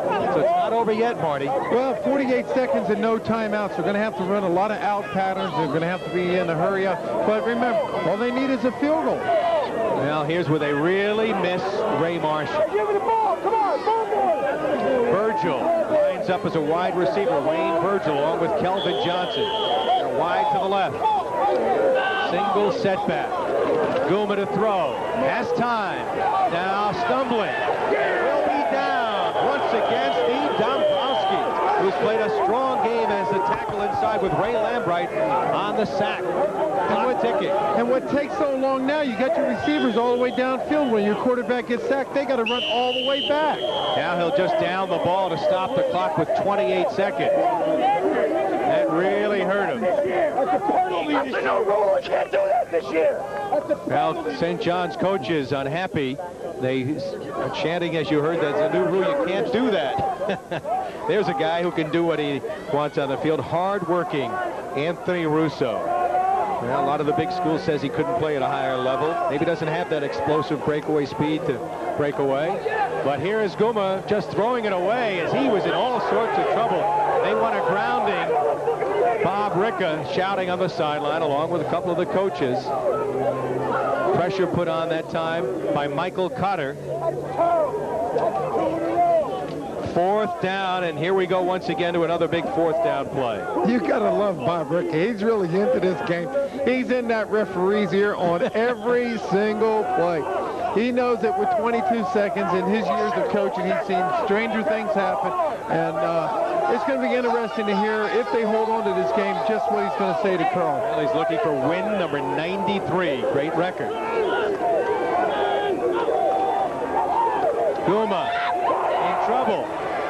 Throwing over the head of his intended receiver, and that will do it. He was looking for Pat Jakes. He got pressure from the backside. And give credit to the St. John's defense coming up here in the 4th quarter. Michael Cotter that time was chasing, and Bob Ricker's club with 17 seconds to go just has to run one more play. And that's a sign of a good team when you can go in at halftime after playing a very disappointing first half and make the proper adjustments to come back and win the ball game. It's not whether it's 1 point or 10 points. They came out, they were very competitive the second half. And remember, they were down 28-15, Marty, early in the 4th quarter. They've come back, as we saw Hofstra last week against Butler. Right, with less than 6 minutes, they were down by 13 points. Now Sean Sharkey will just kneel down, and they have, I believe, no timeouts left. And the Redmen of St. John's win the opening game of the MAC Conference with an exciting 29-28 victory. The extra point by Diamikis turns out to be the margin of victory. As this one is over, Roy Miller a little bit concerned that his club could not hold on to the lead, but a gritty effort. Bob Ricka and Roy Miller will have some outstanding rivalries, you could bet, in the next several years as they play in MAC Conference football. But St. Peter's a club a lot of people didn't feel could play at the level of St. John's, perhaps played an awfully strong game with the absence of Ray Marshall. And Bob Ricka and Carl Reuter are getting ready down on the field, and we will go to Carl Reuter right now. All right, Barry, what did you just say? I said it's all in the script, Carl. You know the deal. First game of the season. It's not Iona this year, but typical St. John's comeback. It's a comeback win. They were gritty. They put forth the great effort, your team, but I don't think it was a good football team for you guys. Both teams played with a lot of heart. Both teams. Well, they did, without question. Neither team gave up. It was a sloppy first game. Okay, but when push came to shove, we had a little more. Yeah, big play, Ditchler, the freshman, big interception. You really controlled the ball in the 3rd quarter. You had it for about 12 minutes there, that long drive. Well, in halftime we talked about it. You said, what was our adjustment? We said we're going to adjust with offense. We're just going to control the ball.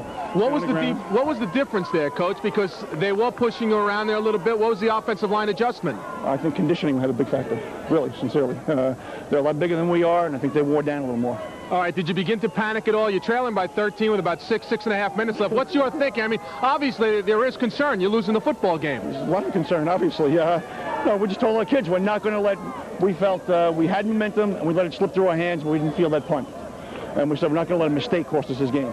They're going to have to beat us. A mistake will not cost the game for us. The last 2 defensive stands by your club were outstanding. Inspired football. Knockdown footballs at the line? The kids had a lot at the end. They really gave everything they had, and at the end they still had a lot of gas. Is it tough for a coach to keep their heads in the game? There's a lot of frenziness going out on there because it is the first game of the season. First game of the season, young kids, we played some freshmen and all. Hey, it turned out all right, though, so we're happy. If Sean Sharkey isn't a senior, he's probably not in the ball game at the end because he didn't play all that well, but he did make the big plays when he had to. It was a combination of things. Receivers could have helped him out a little bit in the first half, but he made a lot of tough plays, Sean. I'll give you that. He showed a lot of heart, and he's a comeback kid. He's proven before that he can come back. He can be spotty, but come back in the 4th quarter. Anthony Russo. Hey, Anthony Russo, what can you say? Tough. That's all you can say about Anthony Russo. What'd you say to Coach Roy Miller? Because you did pay tribute to St. Peter's here. They put on a great effort. He's done a great job with the program. Certainly has. Hey, 1 point difference. What can you say? Great ball game, great college football game. A win is a win? A win is a win, and, big win. All right, Coach, congratulations on win number 1 this season, and good luck the rest of the way. We'll see you down the road. Okay, certainly, Carl. Thank you. All right, Coach Bob Ricka, the Redmen walk off Redmond Field with a 29-28 comeback win over St. Peter's. When we come back here to Redmond Field in Jamaica, New York, Barry and Marty wrap it all up right after this timeout. Stay with us.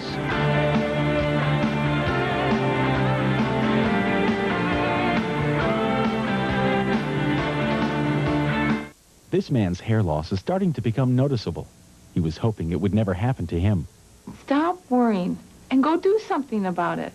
He faces a decision that many men have to make. Today, men are correcting their hair loss early. They can replace their hair with M&J's exclusive Dermalayer process. Dermalayer is a permanent, non-surgical process that not only looks more natural, it feels more natural. You can add as little or as much hair as you want. Only you and your hair loss specialist will know. In 2 sessions, he got back hair that looks, feels, and behaves so naturally. You can shower, water ski, do just about anything, even swim with your new hair. I feel great about getting my hair back one step at a time. I did it, and you can too. Available exclusively from M&J International Hair Centers. Call now for a free no-obligation consultation. M&J International Hair Centers, 1-800-596-HAIR. Your biggest competitor is working on a proposal for the same job you're after. You want this to be enlarged? They have about the same ideas you do. Copy this slide. The only difference is... Let's print it. They own a Canon color laser copier, and you don't. Who would you give the job to? If you think you can't afford a Canon color laser copier, maybe you can't afford to be without one. New York's authorized source for Canon office equipment, Leslie Copiers. For more information, call 1-800-LESLIE-9. The average Grand Prix lasts but a few hours, unless it's a Grand Prix started with a genuine Delco Freedom battery. Delco's rated tops for taking the pole position in starting power and excelling in reserve capacity. Helps keep your engine in the race for a longer, more reliable life. AC Delco. It's like buying time. Now through December 4th, get started with up to $14 cash back on Delco Freedom batteries. St. John's University football has been brought to you by AC Delco Automotive Parts. AC Delco. It's like buying time.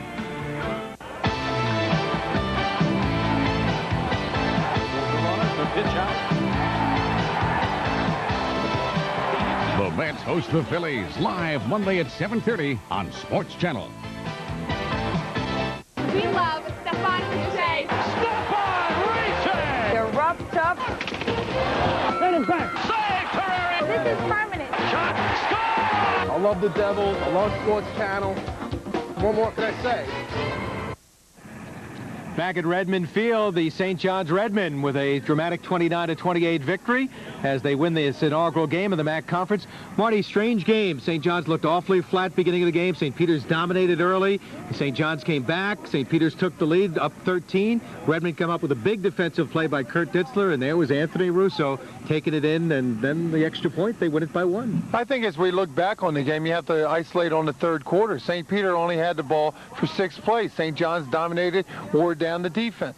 Fourth quarter, St. Peter's, they come out, they dominate, they get up by 13, but then you turn the ball over to Anthony Russo. St. John's back in the game. Big penalties. St. Peter's, they really hurt themselves tonight late in the fourth quarter. Yeah, as Bob Ricker said, a sloppy game, and when your quarterback doesn't have a particularly good game, as Sean Sharkey did not have a good game tonight, you still win the game. It shows a lot of character, and their defense, which didn't look good early, made some big plays late in the second half. Well, when they went in at halftime and they were down not just on points, but in attitude. They made the proper adjustments. Bob Rickard went in there, told his team, hey, let's come out, play with determination. Took over the third quarter, and they played for 60 minutes. I think that he learned a lot about a lot of players tonight. Well, next week it'll be Wagner. That'll be a tough opponent. They won today against CW Post, but a dramatic victory for the Redmen of St. John's as they come from behind to win it 29-28 and win this MAC Conference inaugural game. Remember, Monday at 7:30 on Sports Channel, the Mets host the Philadelphia Phillies. College football returns next Saturday when Hofstra travels to Lehigh to clash with the Engineers. Coming up next, it's harness racing with Summer Racing 93 from Yonkers. For Marty Lyons and Carl Reuter, this is Barry Landers saying so long until next Saturday. Thanks for watching college football on Sports Channel.